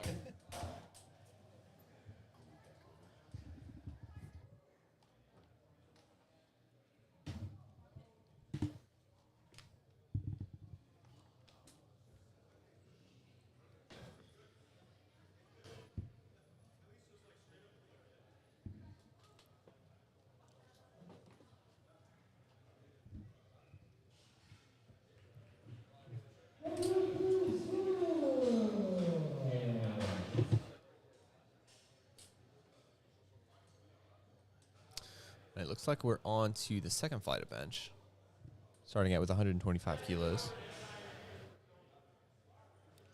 I guess time really does fly when the owner of 110% supplements is sitting right next to you.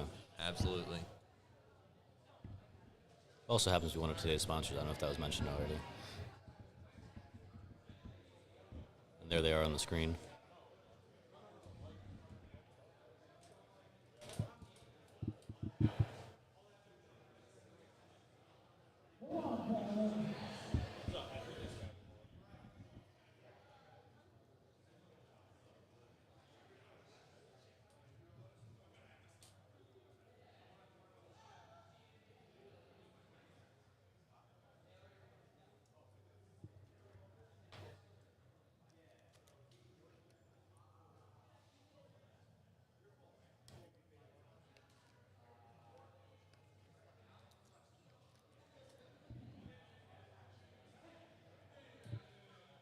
It was a very smooth first attempt from Cameron here.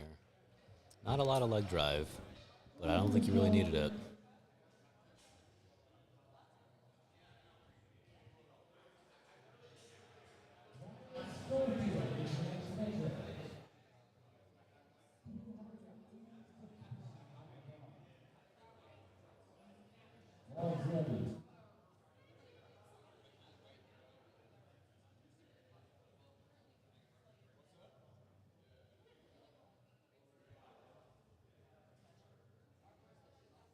As I mentioned earlier on the live stream, I'm actually I train for strongman instead of powerlifting, so we don't do bench a whole lot. But watching this fight really makes me want to see what kind of weight I can slang up.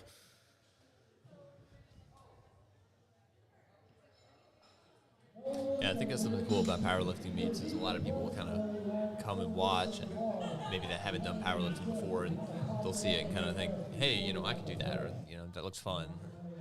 Maybe someone that hasn't competed in a while, like kind of make them want to get back into it. I mean, it is impossible to sit here and not want to compete. I have an upcoming competition in July, and right now all I'm thinking about is how exciting it's going to be to compete again. I've taken off since January, which isn't a super long time for most people, but I'm only 20, so 5 months is a long time for me. But back with Matt the Titan below. Once again, just a name that I gave him because I like his Titan singlet. It's not an official endorsement, but if he wants to take that name, he's free to. Obviously, he's not watching this live stream. Maybe his family and friends are. Tell them the nice things I said about Matt. That was a very nice bench press, opening right at 300 pounds on the dot.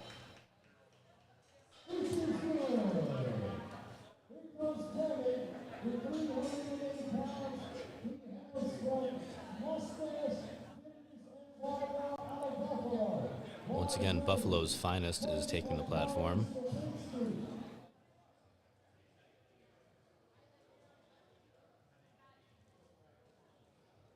I think it's somewhat misleading to say that he's from Mustache Fitness because his beard is too powerful to just be regulated to one singular mustache.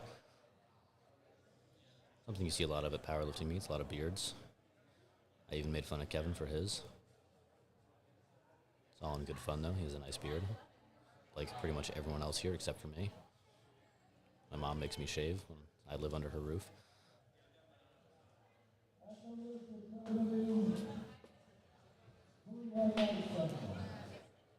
And Captain America gets it done again. One might even say he can do this all day.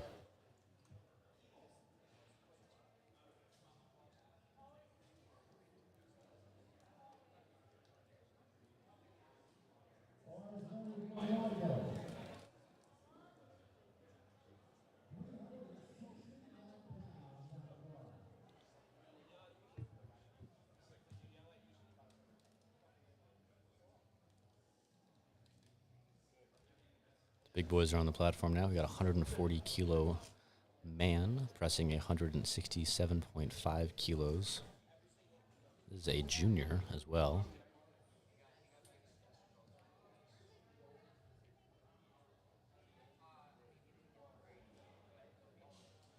Wonderfully executed.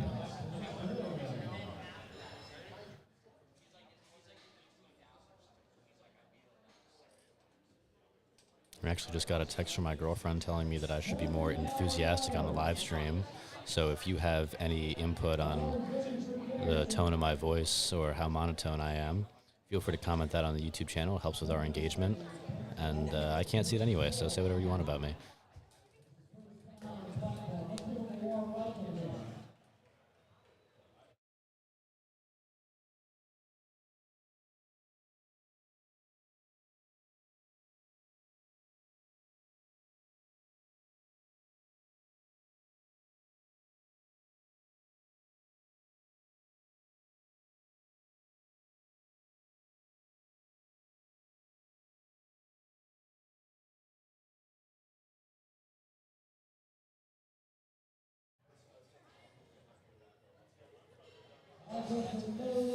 One judge thought that was good, but it was not good enough, apparently. It could have been an uneven press. That might have been where it came from. I know that's an issue that some lifters face. It's a sometimes controversial rule because it's not always it's not always enforced in such a standard way, but... Right now in USA powerlifting, an uneven lockout is actually not a failure. You can lock out one arm at a time if you want, as long as the whole of the bar doesn't actually go down. I know certain other federations have different rules about it. Interesting. I wonder, Do you think it might have dipped down then a little bit? I think I heard someone say it sounded like his feet may have moved. Interesting. It's kind of hard to tell sometimes, when you're not actually out there. Now, we do have the benefit of having the color cards. So when you see a red light, you'll see a little color bar underneath it. And that will kind of indicate what type of failure that red light was for. And the colors mean different things. Like if it's a red card on bench, that would mean, not touching the chest or, accidentally touching the belt. Something like a blue card could mean up and down. And then the yellow card would be pretty much every other type of failure. Interesting. And that's why the USAPL rulebook is 76 pages long.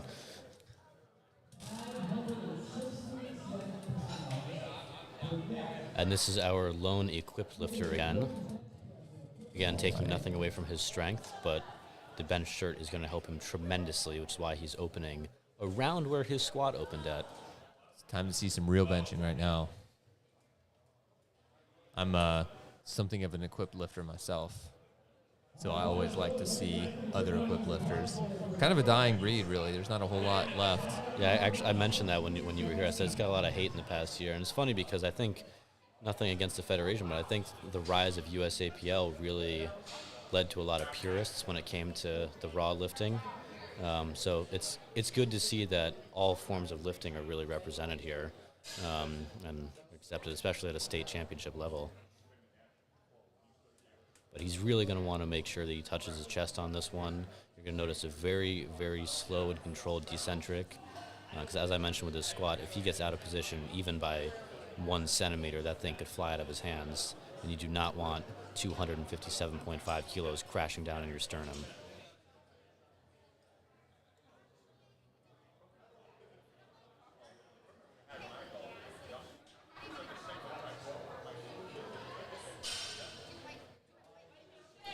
It's a solid press for Nick. Let's see what the judges think. Yeah. And that's what you expect white to see lights. with equipped lifting too, is it's an extremely controlled decentric and usually looks very smooth on the way up. You find that when you bench? Yeah, I would say so. You really have to control. You kind of have to put it in the groove. With the equipment, it kind of has a groove where you have to bring the bar down in a certain way, and if you kind of get it out of there, then you're not loading the equipment right, and you're not going to get anything out of it. So why do you like to lift equipped? Really got into it because of injuries. Sometimes the equipment can kind of help you work through some stuff. So for me, I have a bad hip. So squatting in a squat suit, I'm still able to, lift on days where, maybe I couldn't squat to depth without the suit. But put the suit on and you can still lift, you can still get it done, you can still compete. Well, speaking of still getting it done and still competing, we're back to our oldest competitor in this field. He is getting very revved up for his 82.5 kilo bench. And it seems like he's just cycling through weight classes, doesn't it? He went right from 75 kilos up to 82. I'm curious to see if he goes for 90 kilos next. Maybe even 93 if he's feeling bold. That was a very good lift.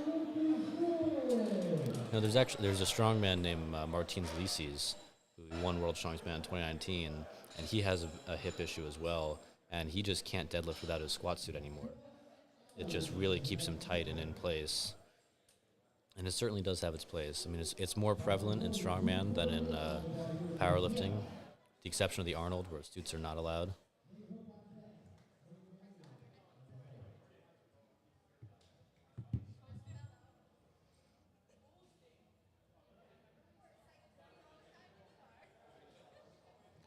I gotta say, the camera angle for the squat does not let people show off how big their arms are, but really in every single flight, we're just seeing musculature upon musculature.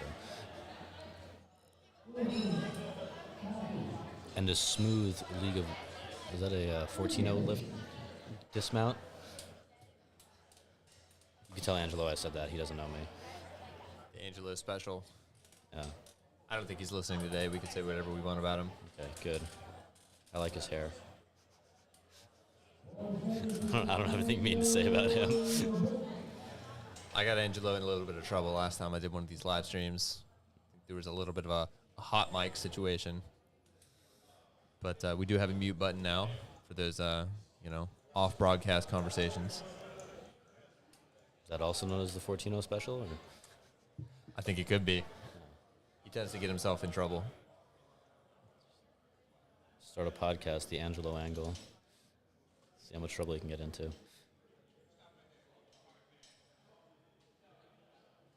This is a very tall athlete, which means he's got very long limbs, and typically they're not the best at bench. And you notice his bench a little bit lower than his competition, who also happens to be very tall. But his squat was very strong. And I could see him scoring big points in the deadlift.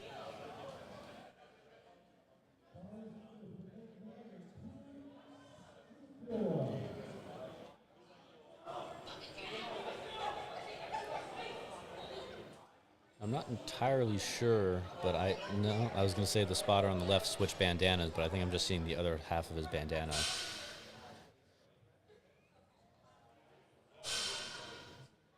Marshall's had enough of me commentating on the spotters and wants to just see the lifting instead.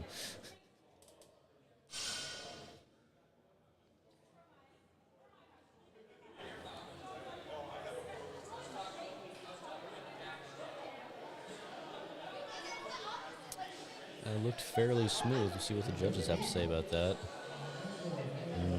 I think his butt did come up off the bench on that one. I think that's why the side judges didn't give it to him. It looked like that from our angle, but you really couldn't see that from the front angle. Yeah, that's a tough one to get with the camera, much less as a referee. It's a testament to where the camera placement is. You can, as you mentioned earlier, you can really make those replays and see where things went wrong. Although hopefully things don't go wrong, but stuff happens.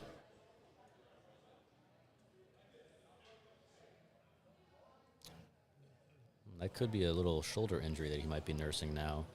I know the bar did come down a little bit on that shoulder when he failed his squat. So that could be an issue he's facing here, or that's just how he likes to warm up. We'll find out. It was a solid lift. Let's see what his third attempt looks like.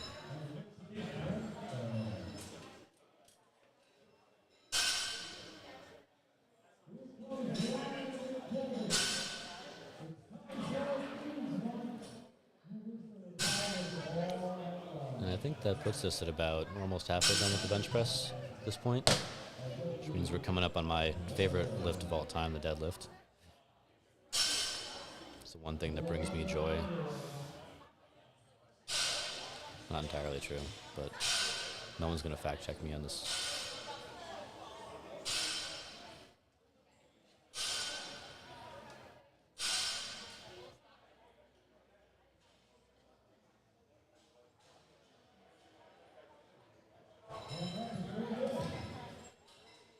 It's very solid. He missed his opener because his butt came up off the bench. And I thought he might have done that again on this one, but the judges said it was good, and their word is law.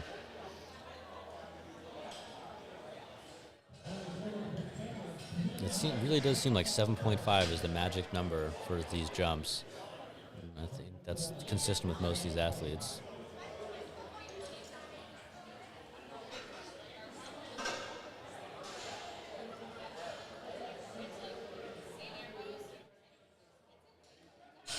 We're back with Kevin, sporting an A7 singlet, another one of today's sponsors.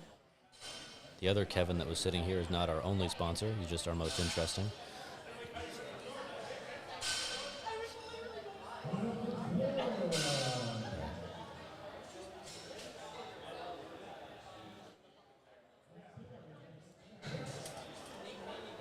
I'll just keep pandering to Kevin until I become a sponsored athlete.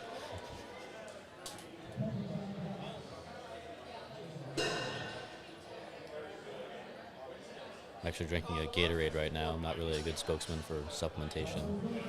He doesn't have to know that.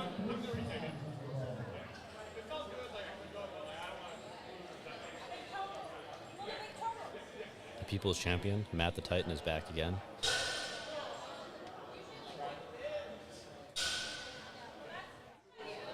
This is a bigger jump than other people. He's about 13 kilos up. But his first attempt moved very well, so maybe he felt something there that he had more in the tank. There's a little dip on that one. That might cost him. It looked like he began his press and rethought it and then began it again. We'll see how the judges feel about that.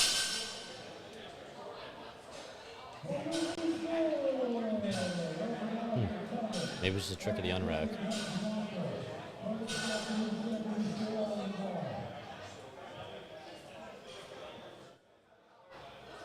All right, we're on to a third person named Kevin that I've mentioned in the past 3 minutes. Let's see how he does. He failed his initial lift at 170.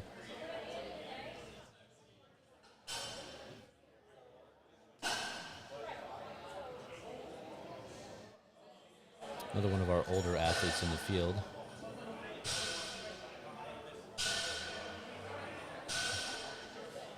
But certainly powerfully built for a man his age.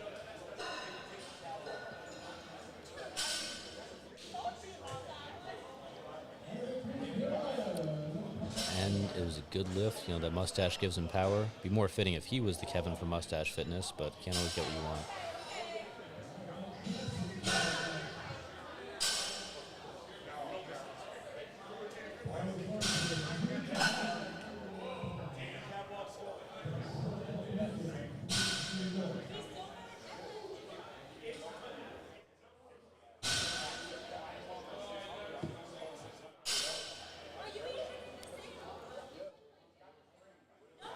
I don't know if they're picking it up on the microphone, but in the background you can hear everyone warming up for their deadlifts. It's making me very, very anxious to pull again.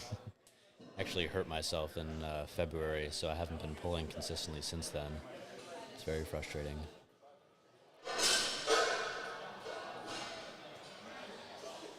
But my personal issues aside, that was an excellent lift. I think he's someone that'll be good for 400 pounds. And I think we could see close to 10 people hitting 400 today, and these are not the biggest weight class athletes. You know, it's not a ton of super heavyweights. Most of them are about 110 kilos or so.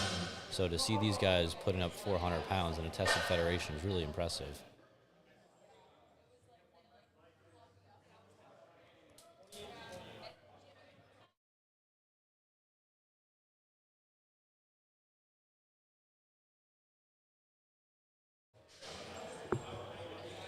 Our first man to be knocking on 400 pounds' door is going to be Carlos. His 175 was very smooth, so we'll see how this one moves.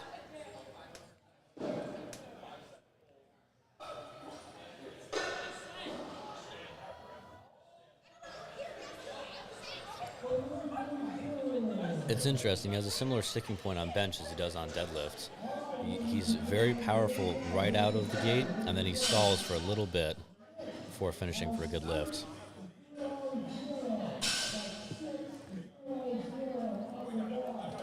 And we are back with Nick, Marshall's favorite lifter today, with a 600-pound bench attempt. Yeah, a 600-pound bench is not something that you see every day,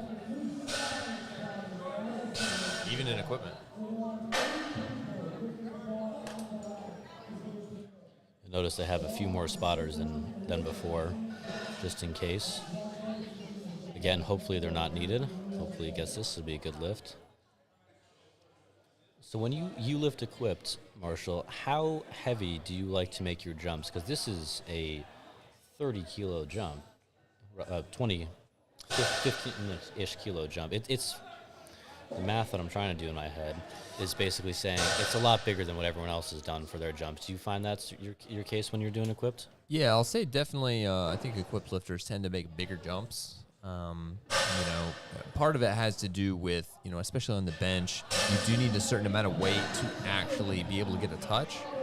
And so with the opener, it can be a little bit of a kind of a roll with the dice where, you want a weight that it's heavy enough to be able to actually get it down to the chest and get a touch, but it's not too heavy to actually press out. That looked like a fantastic bench there for Nick. It looked solid, but I'm not sure how much more he would have in the tank. maybe he'd be good for another more reasonable jump like what the raw lifters are doing. I don't think he can make another 15-kilo jump like that. Yeah, we'll see. I mean, really, even if he passes on his third, going 2 for 3 on the bench for equipped is pretty good. Yeah, it seems like my prediction for James was right. I said he was going to go from 75 to 82.5 to 93 kilos, and I was only half a kilo off. Really is just going through the weight classes, showing the young guns how it's done.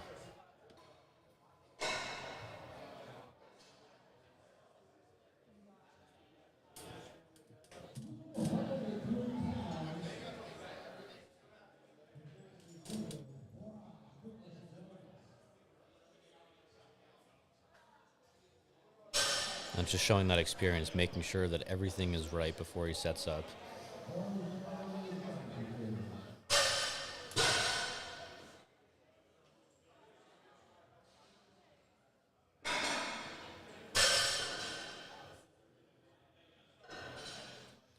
And if this moves like all of his other attempts on both squat and bench did, then this should be a very smooth third attempt.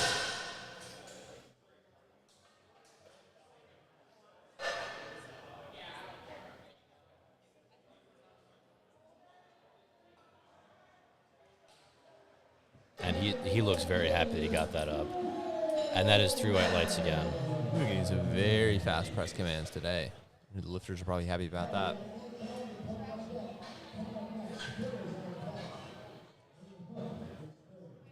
That was probably one of his slowest reps to date, but that was still incredibly smooth, and at no point did he really look like he might miss that. That was powerful and controlled all the way through.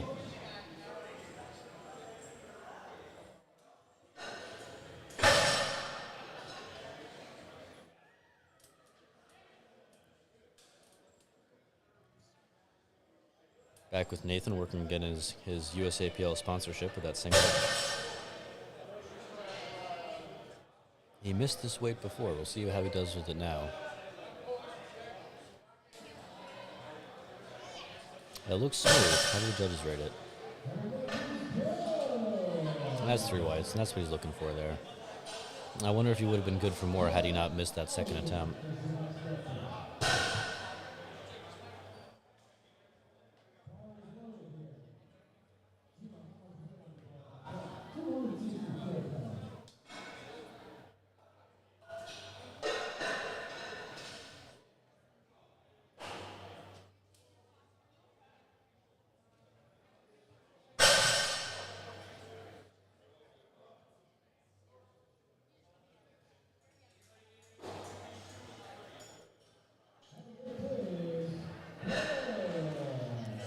Sometimes a lifter's face really isn't a good indication of how fast it's moving. I'm sure that felt like an eternity to him, but that really did move well.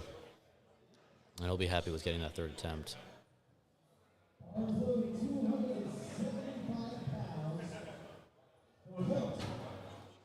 2.5 plates is a good milestone for people. I think once people get caught up with the whole I want to bench 2 plates, right after that comes to 275, and that's what people really shoot for 315, and I think that he'll be excited if he gets this one. He's certainly maximizing his arch. He's got a long way to go down. I went right back up. He looks very happy with that one.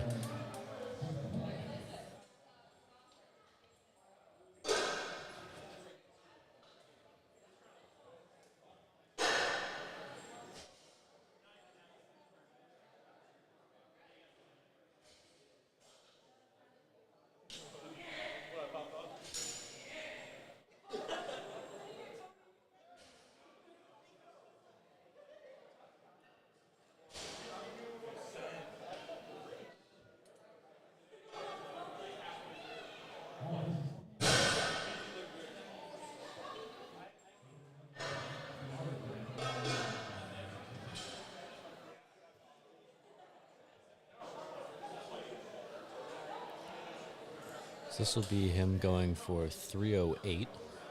His previous attempt was 290.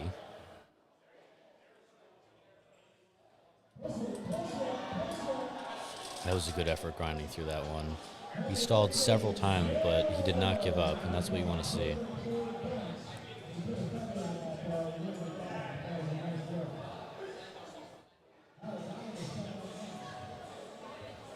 And I am seeing that our favorite bencher of the day is making a 12.5 kilo jump after his 600-pound bench.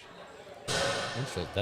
That's bigger than I would anticipate. I would have figured he might go for more like 5 or even the magic 7.5. Here's Ryan again, our youngest lifter in this flight. He got his 300-pound bench. Now I think he's going for 320 just to really solidify that. And like I said with the person who went for 275, 275, 315, they're all really good milestones. He's just got to get that left arm. And I think he does. And he's fired up after that one. And as Marshall said, you can lock out unevenly as long as the bar doesn't go back down. And it was slow, but he got it done. You like to see that. Once again, the spotters are cleaning off the bar, making sure that everything is clean and up to a good standard. Our third favorite Kevin of the day is up. The first being the owner of 110% Nutrition, one of today's sponsors.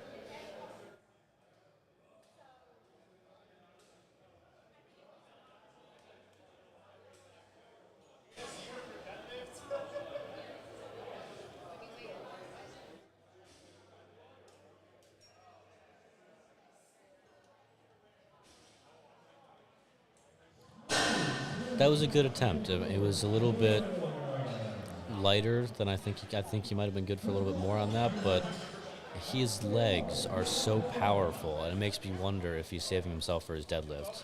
I think he can really make up points there because he had a tremendous showing on the squat.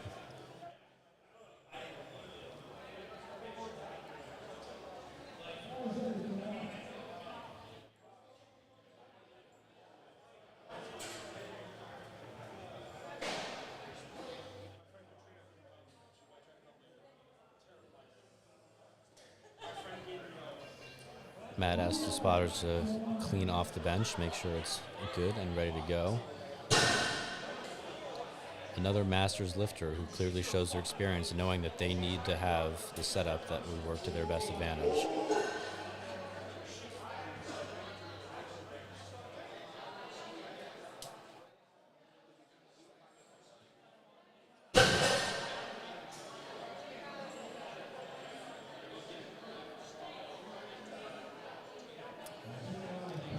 It was a good effort by Matt at certain points. I really thought he might get that, but it just wasn't in the cards for him today. Here we have Kevin. I believe he'll be our first raw lifter to be going over 400 pounds today. And he will certainly be the oldest lifter to be doing that. He competes in the Masters 60 to 65 age group.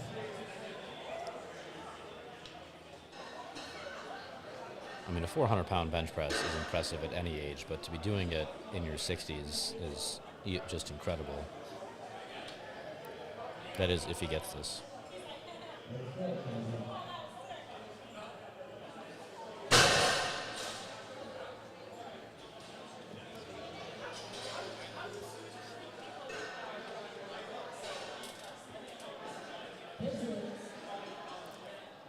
You know, I think that was just a little bit too high on his chest. It almost looked like it was on his neck for that one.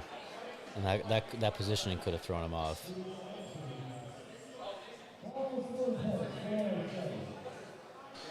Yeah, some lifters have kind of a higher touch point on their bench, but it's one of those things that if you accidentally kind of touch the wrong place, it can really throw you off.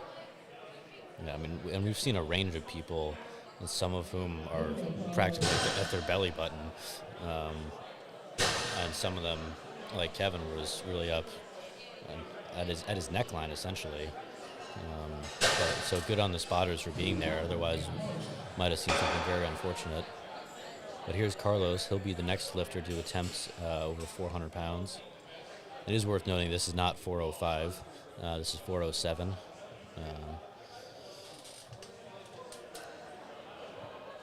I think freedom units just look more impressive, but this is powerlifting.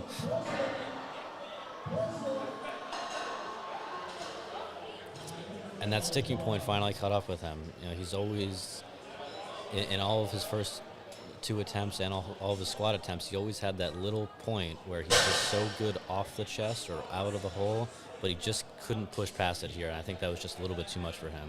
We'll see if he's like that on the deadlift too.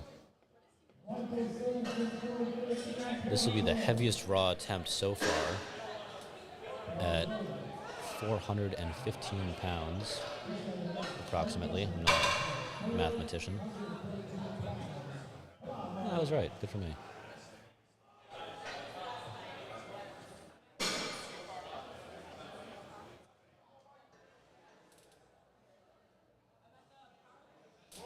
Curious to see what the afternoon flights singlets will look like. Will we continue our theme of matching with the kilo plates and the combo rack? Well, let's hope we see a lot of A7 singlets on the platform. Ideally. One of our sponsors for the day.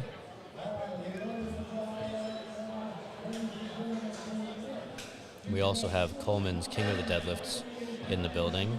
He's another one of our sponsors, so we'll be certainly looking forward to the third lift.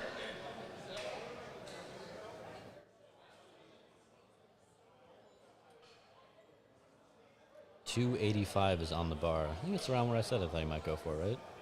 Somewhere in that range, which I believe is around what his squat was, which goes to show how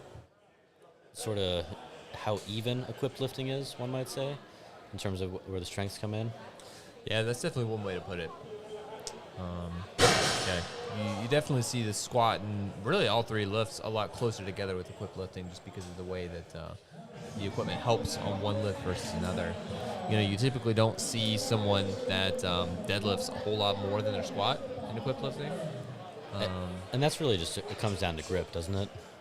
Well, I think it kind of comes down to the nature of the equipment, right? It's kind of storing energy as you kind of like bring the bar down, but with the deadlift, you're stopping from the bottom of the lift, right? There's only one direction that the bar goes, so there's not an eccentric part to the lift where you're storing energy. I mean, and the now late great Louis Simmons did once say that. He said the human body is meant to squat, and says that that's where he thinks that people generate the most amount of power. Which, no lift. The numbers say that too. The highest ever squat, raw at least, is 525 kilos, and the heaviest raw deadlift, which was just set by Dan Grigsby about a month back, that was 465 kilos. So there is a 60 kilo difference between the best deadlift in the world and the best squat in the world. And when it comes to equipped, we have people pushing over 1,200 pounds on the squat, but on the deadlifts, as well, maybe not everyone knows, but as fans of strongman know, they're really right around that 500 kilo mark. And they're actually going to be a world deadlift championship this summer. Last summer they had 7 men pull 1,000 pounds, which has to be one of the most impressive showings of athletes to date. All right, we are about to take a 10-minute break before deadlifts. We will see you back here shortly. And I will see if I can pull 495 cold.